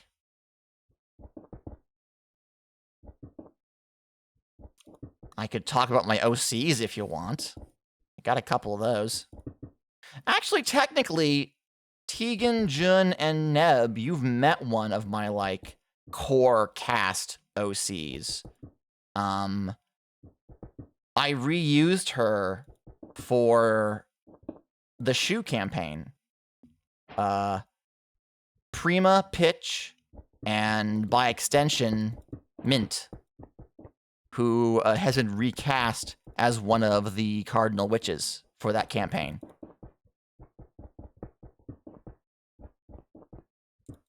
Father Gata, I have returned. Hello, Kurugia. Welcome in. Welcome in. We are working on the cube and talking about stuff. Mint has? Yeah, I don't think... Actually, now I think about it, I don't think that Prima ever mentioned Mint by name. Actually, I'm trying to remember how much was actually revealed to the players versus between me and Tegan. Uh-oh, I might be going into spoiler territory. Prima did mention she has someone she wants to murder, right? Like, her whole reason for becoming a warlock under Pitch was to gain enough power to avenge her father's murderer, who I must stress is her uncle. Gata Aya's hugs for you. Thank you, Kurugia. Thank you, thank you, thank you. Also, hi, Sheila. I'm talking about my OCs. So, Prima is a vampiric warlock whose patron is not just like an ancient vampire whose primary form is a tiny black cat, but it also has one of 4 coveted titles belonging to the individuals who basically make sure that magic stays stable and safe throughout the realm. They are called the Cardinal Witches. And the Wicked Witch of the West in this scenario, what was Pitch the West? I think Pitch was the West. Pitch is the Wicked Witch of the West. The main parties, because if you can have any form you want, the correct one is, of course, one that others will automatically pamper. Pitch does spend an awful lot of time being carried around by his warlock. Yeah, for a second there I was like, what's the word for someone who is a warlock? And I'm like, oh, right, it's warlock. He's the... Pitch would be the patron. Correct. Yes. Pitch, despite being a centuries-old vampiric creature of the night with great power beyond his means, is unable to do anything about the whole killing of another witch by someone. Normally, the witch title is given, but in this instance, the witch title was taken, so Prima becomes the warlock of Pitch, specifically because she's like, hey, I want to kill this guy, and you also want to kill this guy, but you are magically bound not to do it directly. So boost me up, give me lots of cool shit, I'll go kill him for you. And Pitch says, hey, that's convoluted and nonsense enough to work. So absolutely fuck yes. Also, you're a magical girl now. Here's your transformation trinket. So Pitch does a miraculous ladybug where he's the Kwame and he becomes the giant cat-shaped devil-horned collar/cloak for Prima's vampire form. So he like turns into shadow and latches onto her shoulders, and then his shadow form is her long billowing cape.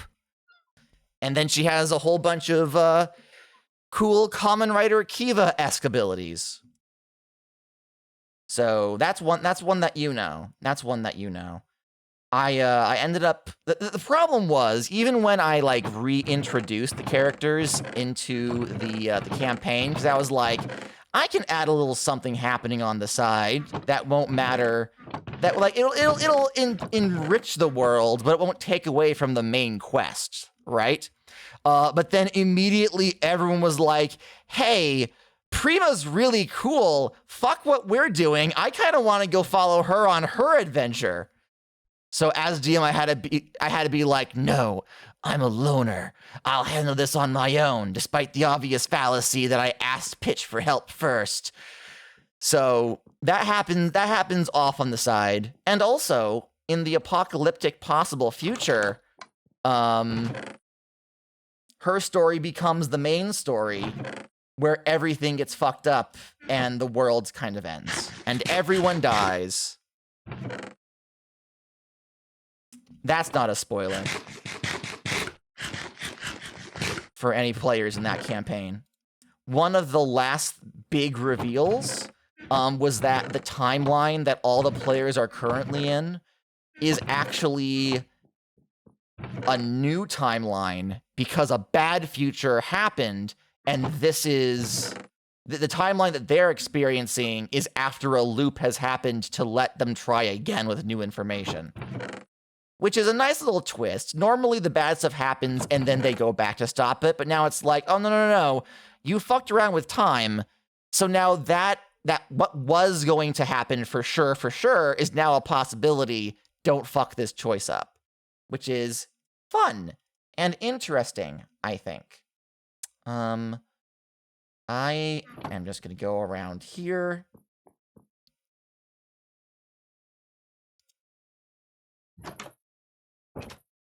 And yeah. All right. We're going to do the Gotta Podcast thing for a hot minute. Hey, Brisky boy. Hi, Brisky boy. Hi. He poked his head up and started, like, nipping at me like, Father, I desire affection. So I'm going to give him some scritches. Everyone at Jessica's job loves my cupcakes. Damn straight they do. Ha ha! Ha ha! I am superior to them. Mwahaha! It's fine. Now they'll know what they miss when they don't invite my beautiful wife to parties and stuff. It'll be great. And they're all gonna have a good time.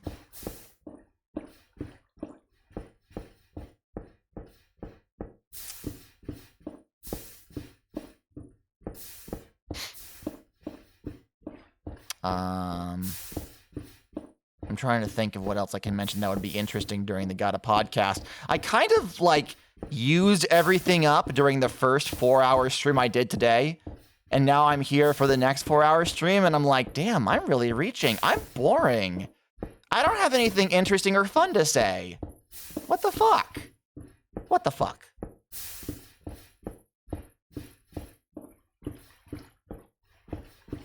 Just sitting here staring at this Minecraft cube.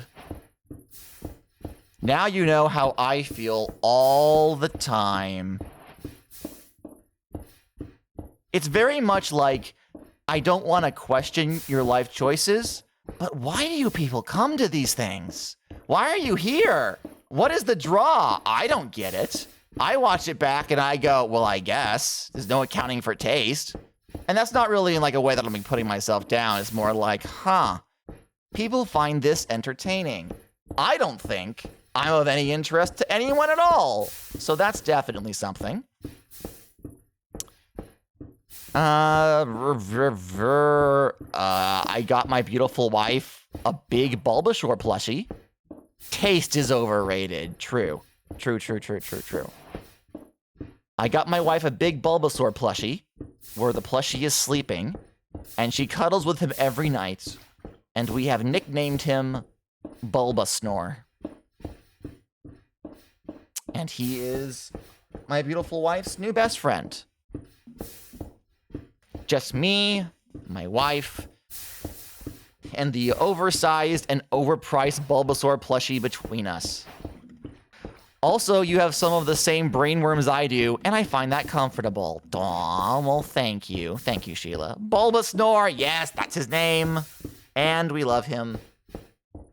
It's technically part of her boo basket, but also, like, I wasn't gonna deny her cuddles with Bulbasnore day one, you know? Like, come on. Come on, I'm not heartless. So naturally, I let her cuddle with him early. Let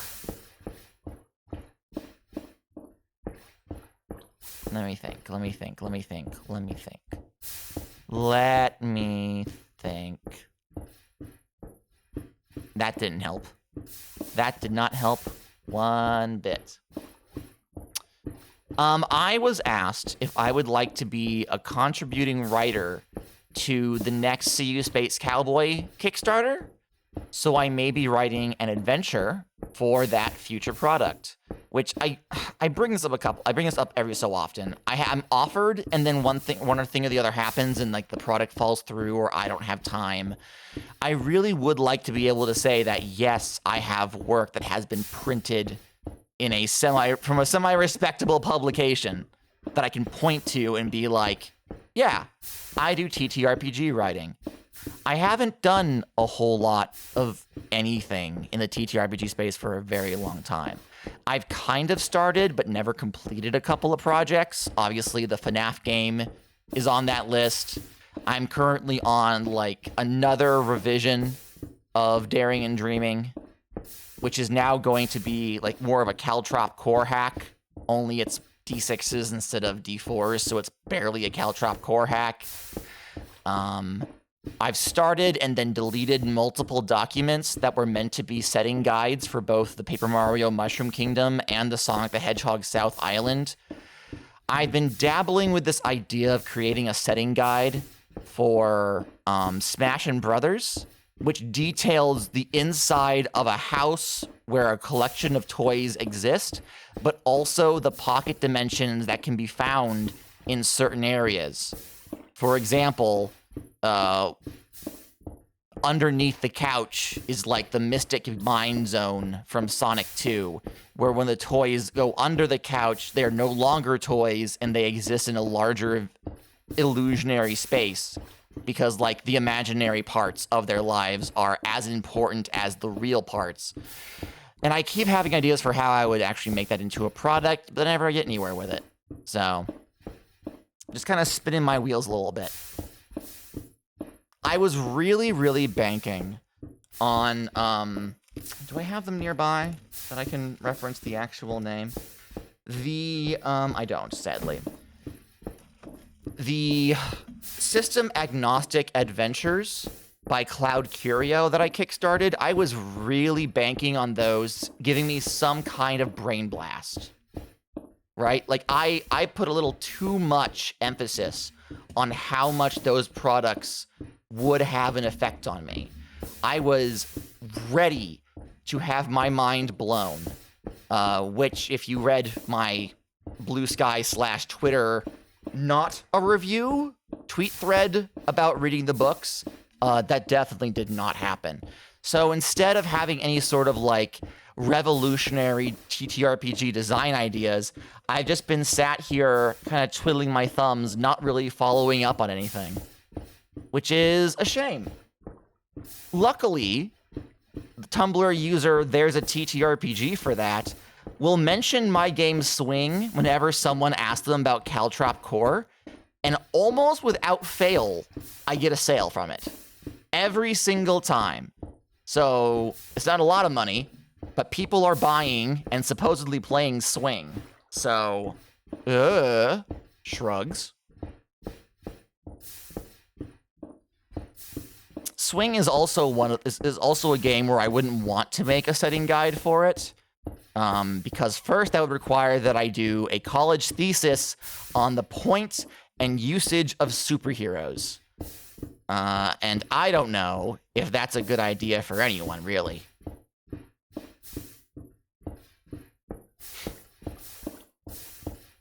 I have very staunch opinions about superheroes and their purpose in modern society.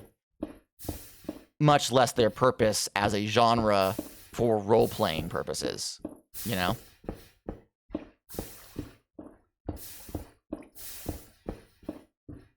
I'm trying to think if there's anything else that I have on the back burner. Probably.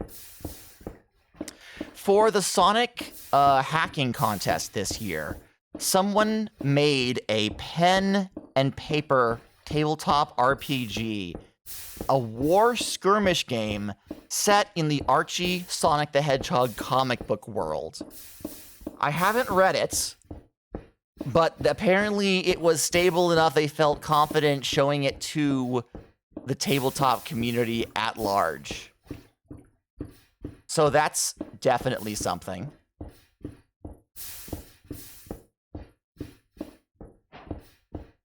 Explaining to younger people the difference in how Toku heroes are handled, especially Showa Kamen Rider, and how Marvel/DC do things is wild. It's very, very, very different.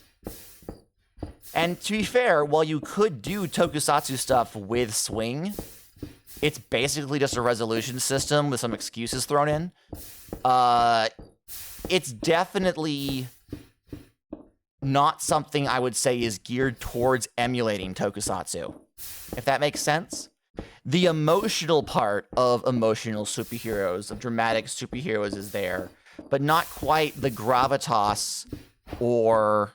Yeah, that's fair. Yeah, no, when I was writing it, I very much was leaning towards a Batman, Spider-Man, IDW, TMNT vibe, which does have some crossover, but is definitely not one-to-one. Boomer, I believe, has been working on a not Green Lantern campaign using Swing as a basis, and I'm very interested to see what they add to make Space Cops feasible using the system that I've written. Because Swing is very, very light. Like, to the point where I may as well not have written it, if not for the fact that I felt inspired and Raglan gave me some money. That's actually a recurring issue that I find, right? Where I'll be writing something, and I'll be writing it, I'll be like, this is information that everyone should have. I don't feel comfortable charging money for this when anyone who's properly motivated could figure it out on their own. Despite the fact that has never been how I've read a book ever. I have never read a TTRPG product and felt upset that they told me how to play the game they were selling me. Even if it was very similar to a game I had read before. You've just defined creativity. Yeah, I know. Yeah, I know. Maybe I just get too in my head about the whole thing.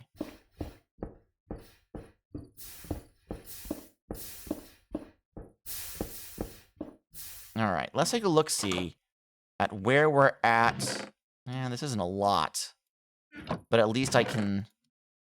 The imposter syndrome is serious. The imposter syndrome is sus. The imposter syndrome is sus. There is a Kickstarter coming out. I'm kind of switching gears here. I think it's called Our Fantasy Town, where the idea is that the Kickstarter is going to be like a game setting, and maps and whatnot, and each individual backer will be able to decide what goes in a specific section, like a small section of the city. It's not live yet. I'm still waiting for it to go live. But the goal is that by the time it's fully funded, everyone will have had a chance to add a little something to it to make it a full-fledged, lived-in city. I'm interested in the idea. I'm concerned a little bit about the actual implementation at the game table. I know that a lot of game settings and game masters myself included, back when I ran 5e, will attempt to overload themselves with information to make a location feel lived in. But then the information they have versus the useful information for the players, or the information that the players could feasibly interact with within the span of a session, they tend to overdo it. And this feels like the chance to just really massively over-design a city, when what's going to happen is that there's going to be like 3 different shops that could just be the city, and then every other idea would be a different stop along the way between towns, right? But as a kickstarting idea, being able to say, you made a small piece of this thing you're buying is very interesting.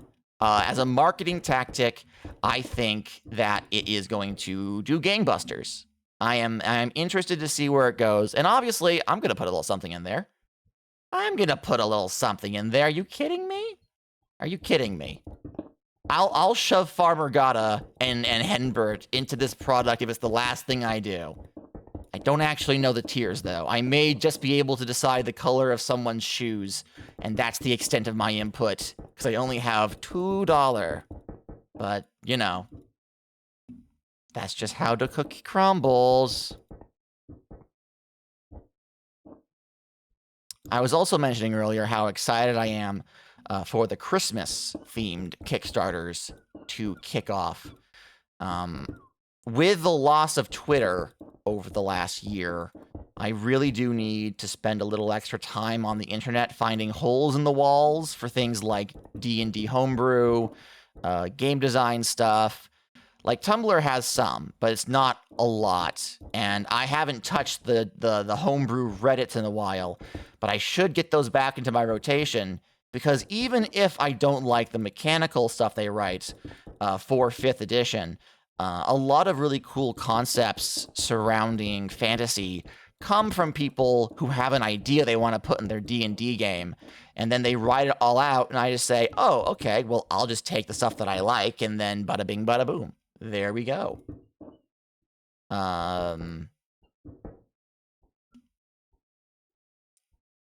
Yeah.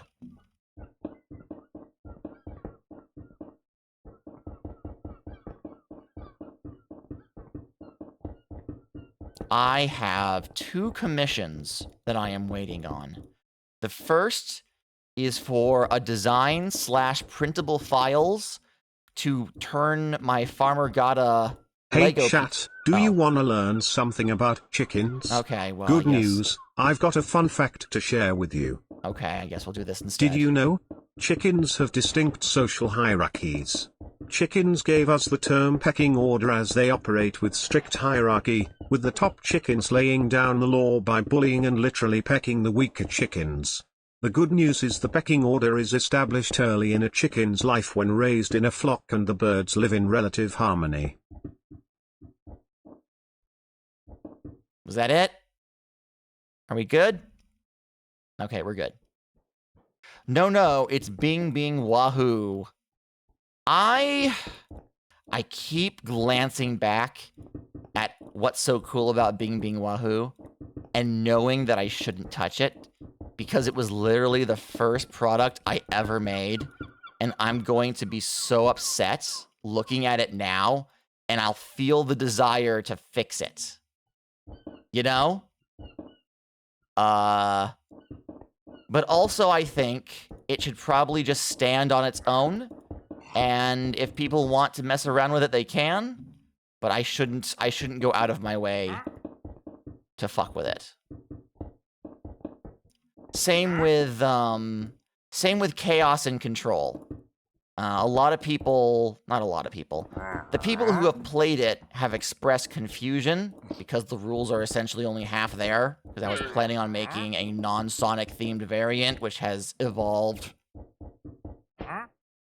frequently. Ugh. Oh yeah, my first few books are, well, I'm gonna do some serious editing when the first arc eventually gets an omnibus edition. God, yeah. But it's also like, you want the story to be presented in their best possible light, but also you want to remain true to the person you were when you initially wrote those books. So it's like, Uh...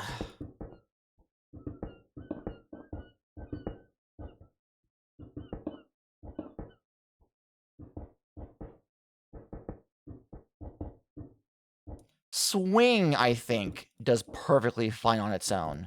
Occasionally, I will pop that bad boy open and be like, I mean, this could use some art, but aside from that, it's a perfectly serviceable system. A little light, perhaps, but if you're not into that, then there are other superhero games to play, so I don't feel too bad about it.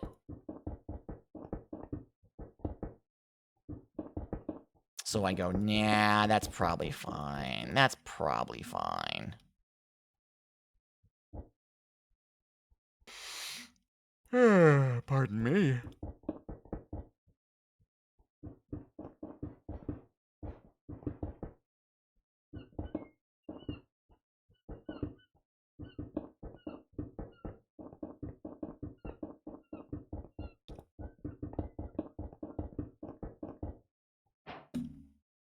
Yeah, I'm not planning to change the content, but I will be changing some unfortunate wording, supporting things better, clarifying a few things. Basically just writing what I wanted to write, but didn't have the experience to yet. I feel that. I feel that. I totally get that, bro.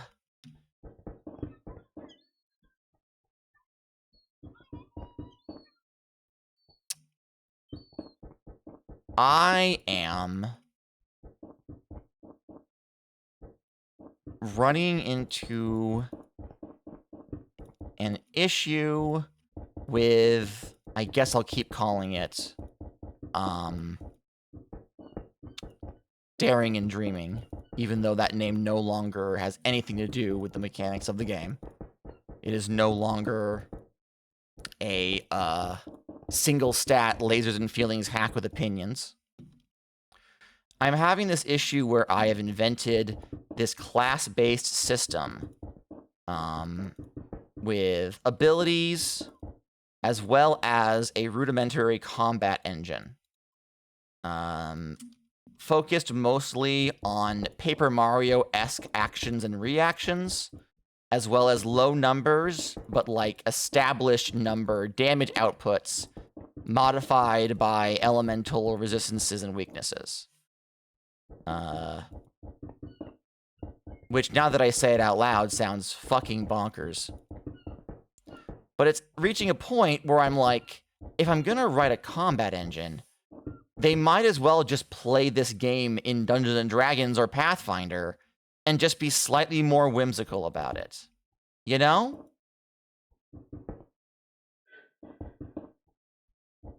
I'm bumping up to a point where I'm realizing that what I am attempting to do has been done better by others, even if I have issues with how those others are presented. And that's been something for me to sit and kind of stew with for a while. Also, now that I am not on Twitter, and I don't have to hear about Wizards of the Coast every single day, I find myself turning from frothing rage to general apathy. It feels like the company is eating itself from the tail up. And if it goes down, if anything else big goes down, 100%. Yeah. Like, I didn't, at no point did I think that I was going to be the voice that broke the company and ended all of their terrible business practices at once.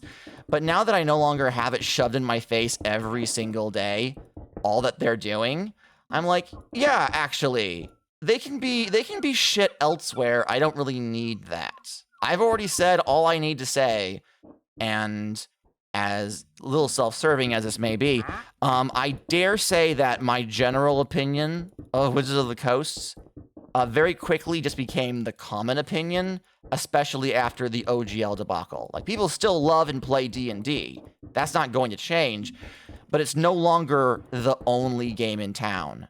Even if people just move over to Pathfinder, that means that all those people are aware there's more than one way to have their role-playing fun, and that's basically a win condition for me, you know? No longer is it, but I can't play anything but D&D. Now it's, we don't need D&D to still have fun playing D&D, which is a step in the right direction. I guess I'll take it.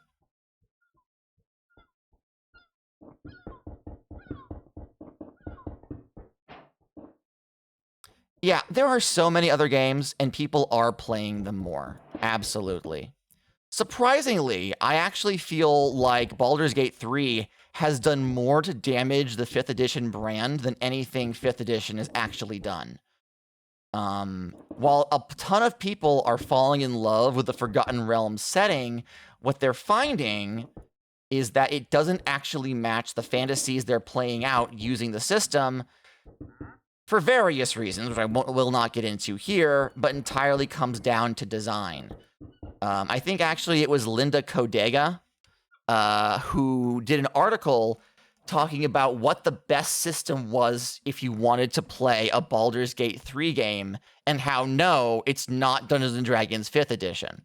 I think they actually genuinely suggested smashing together Pasión de las Pasiones with a couple other games as well, to be like, listen, half the shit you guys like about Baldur's Gate isn't even mechanically supported by 5th edition. If you really, really want those experiences at your table, you're going to have to at least read other games that do support those things, and then figure out where they take place at your table.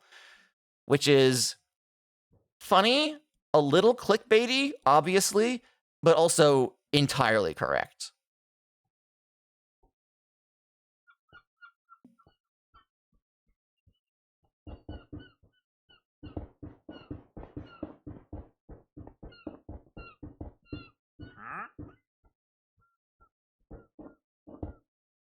All right, was that all my cobble?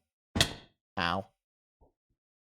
I don't think I had any more in my chests. I think that's all that I brought with me. So back to the generator it is. All right, go get your exercise, go for a run, go for a jog, do some stretches, drink some water. Who are you people? Thanks for the lurk, Kamengo Tavern. I hope you're having a good night so far.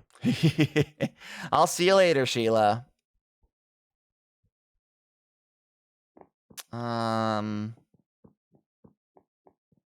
Yeah, back to the cobblestone generator we go. Da-dum da-dum da-da, da-dum da-dum da-dee. Do-do-be-do-ba-dee-ba-dum-ba-doo-ba-doo. I don't have anything up there, do I? No, I don't think I do. Oops. I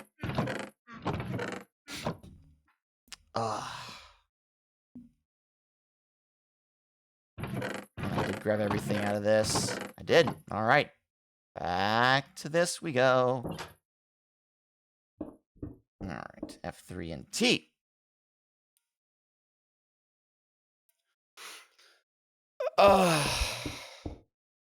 Big stretch. Oh, Brisky also stretched with me. Big stretch, Brisky boy. Big stretch, Brisky. I love you. All right. So, the only other big things that are going on in my life.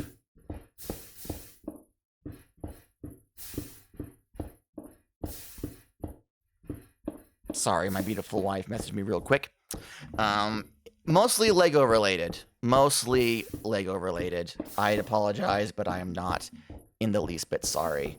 I have 4 different sets that I'm like low-key working on at the same time. When I say sets, I mean series of sets.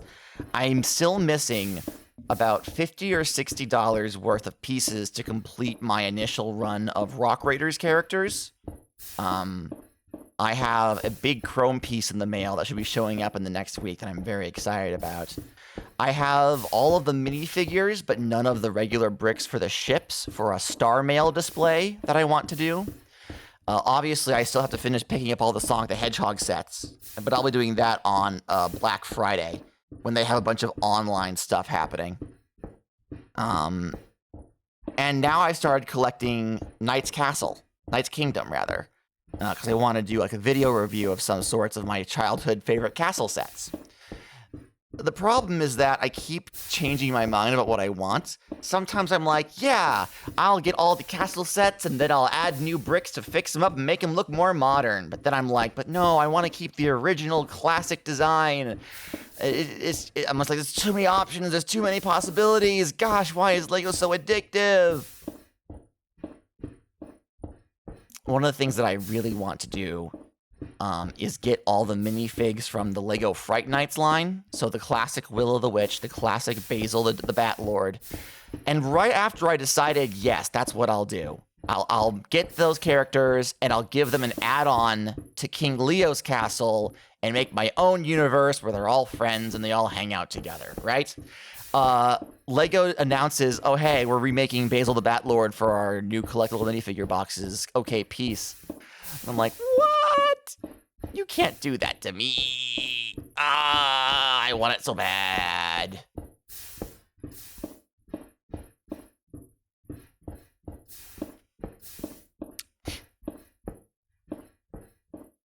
Who the fuck posted Tegan?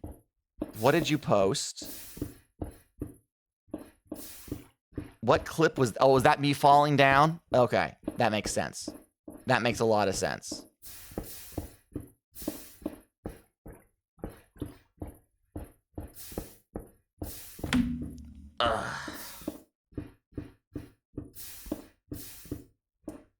What did I just knock off my lap? Oh, it's a sticker. Okay, we're good.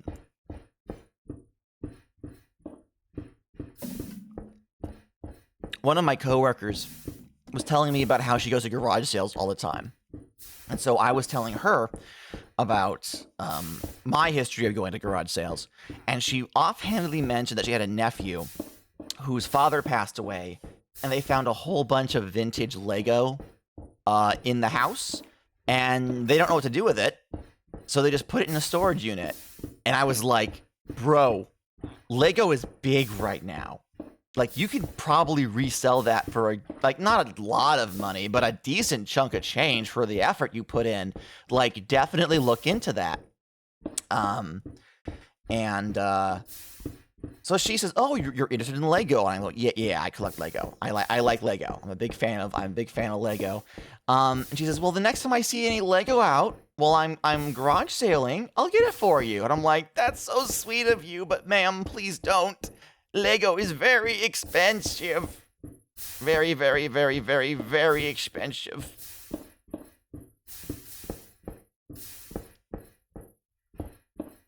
Alright. I'm bored of this. I know that I need to do it, but normally when I grind, I leave this be and I put on like a podcast or something. So, what should I do instead? What should I fix instead? Not that. Let's take a look around the village and see what we can work on to make the place a little brighter, a little cheerier. We have all these buildings marked out, but I've done no work on them whatsoever. Oh, we have all the cherry trees. We should probably... Oh, Lord, he's moved into the food van. Hell yeah. Hell yeah. I'm real happy about that. Oh, right. I needed to get redstone to make levers so that these things would close. I have the redstone now. Let's do that real quick. That's real quick.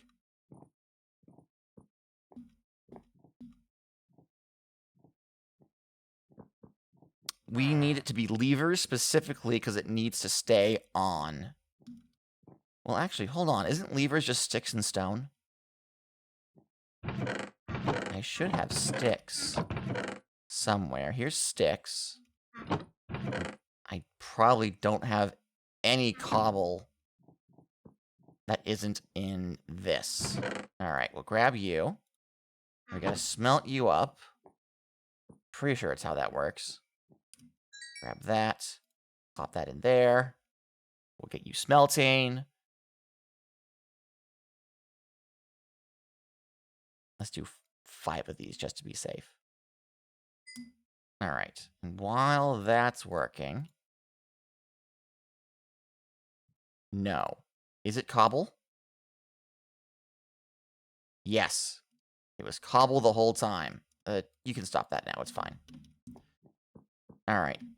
Let's zip over and see what we can do. We might need to put another piece of cobblestone down to allow it to, like, work. I'm not sure how the redstone currents will affect multiple doors, but we'll find out. We'll find out. Ha. Ha, indeed. Ha, indeed, my friend. Alrighty then. So let's step in here. Yeah, so I think what has to happen is I put you here. There we are. Now, how do I... Huh. That actually works out really well. Let me go look-see out here. Yeah, that works out pretty well, all things considered. The only thing I don't like is this empty space here. Let me put a regular stone block there and see if that makes it look nicer outside. Yeah, actually, it kind of does. Looks a little weird from the inside, but I'll take it. I'll take it. Right, and we lost a wheel on this one. Okay. All right. So that's taken care of. This is all good. Hello, sir. What are we building here? We're building something small, I think. We want to be able to walk this way, interact with this, interact with that, interact with this. Let's go grab the cherry logs, right, from the cube, and we'll use them to kind of build up a kind of a mock-up. I don't want too much pink in town, but I do want there to be some variation to the color palette, if at all possible. So let's grab... Let's grab some cobble. Ha-ha. Hee-hee. Ha-hi. Ha-hum. There we go. Then I can't run right now. I don't have any energy. Ah! Please, no monsties get me. I have no food either, because I am a fool. I am a fool. Could I please have beetroot? Thanks.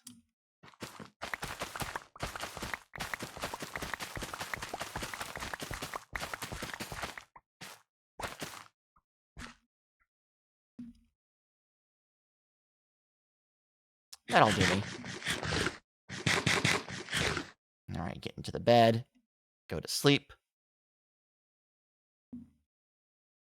Oops. Come on, eat up, eat up, eat up, eat up, eat up, eat up, eat up, eat up, eat up. Let me go. Let me go.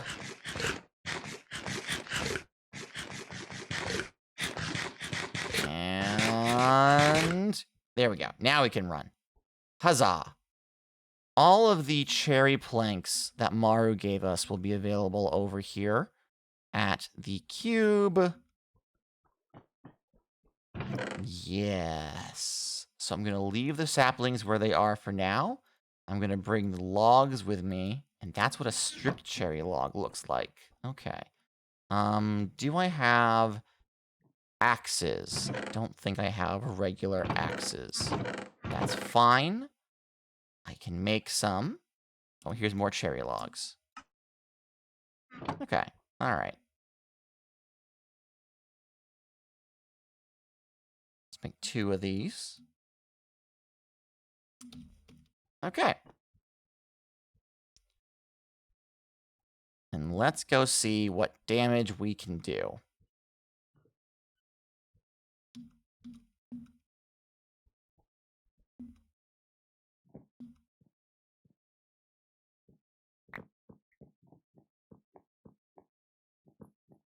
I don't really know what all of these buildings are marked out for, to be honest with you. I just know that they are marked out for something. And we'll figure out what those are together later, probably. Maybe? I don't know.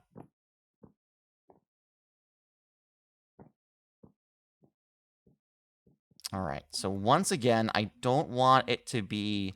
I want a little burst of color, but not too much of a burst, you know? So we have a lot of cobble back there. I want to refrain from using too much cobble. Let's try using the strict cherry log as the internal color. Where's my axe at? Here it is. So we're going to do like this, then like that, and like this. Okay. That gives it a nice little pink rotational look to it. Alright, we're going to leave these corners intact. I'm not sure what color... Well, how does this look, actually?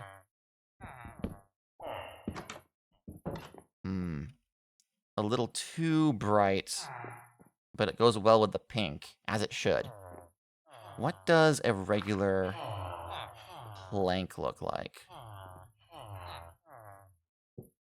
Ooh, it's even brighter. Oh, I see. No. I want to stick with the saturated look for this one, at least. I think. Alright, so we're going to have doors here, I think. Like so. We're going to do like this, this, this, this, and this, and this. And just kind of keep rotating them like so.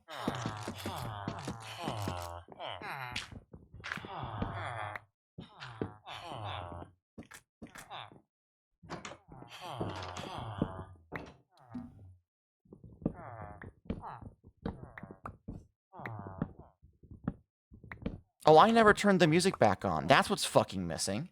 Oh my god. It's just been dead silence this whole time. Well, no shit. I've been over here like, how do I fill the silence? How do I fill the silence? And then I'm like, wait, silence? There's supposed to be silence. I have a whole OST for this. Fucking... Ugh. Why didn't anybody tell me?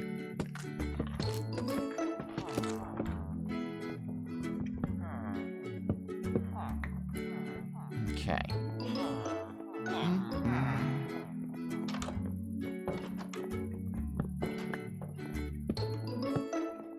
Then here... we have one last wall. And I shave these down.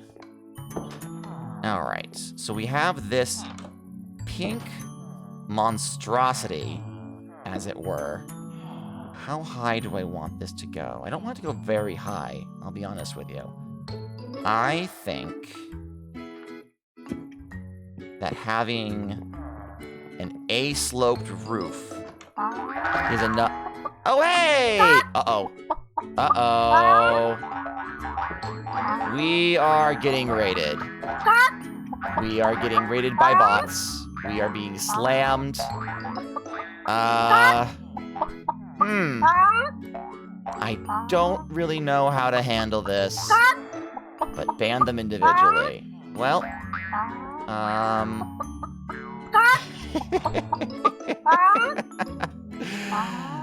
you know what? This is probably as good a time as any to end stream so I can sort this out. Who's streaming right now? Who can I go bother? Oh, my phone's dead, so I can't even tell. Okay, hold up. Let me pull up Twitch. Yeah. Bok. I don't know what you benefit from this is the problem, right? Like, it boosts my numbers, but like, what's the point of it, huh? Alright. Oh, Susie the Silky is still streaming. Alright, let's go bother them. Raid Susie the Silky. Alright. Bye, everyone. Oh, Lord.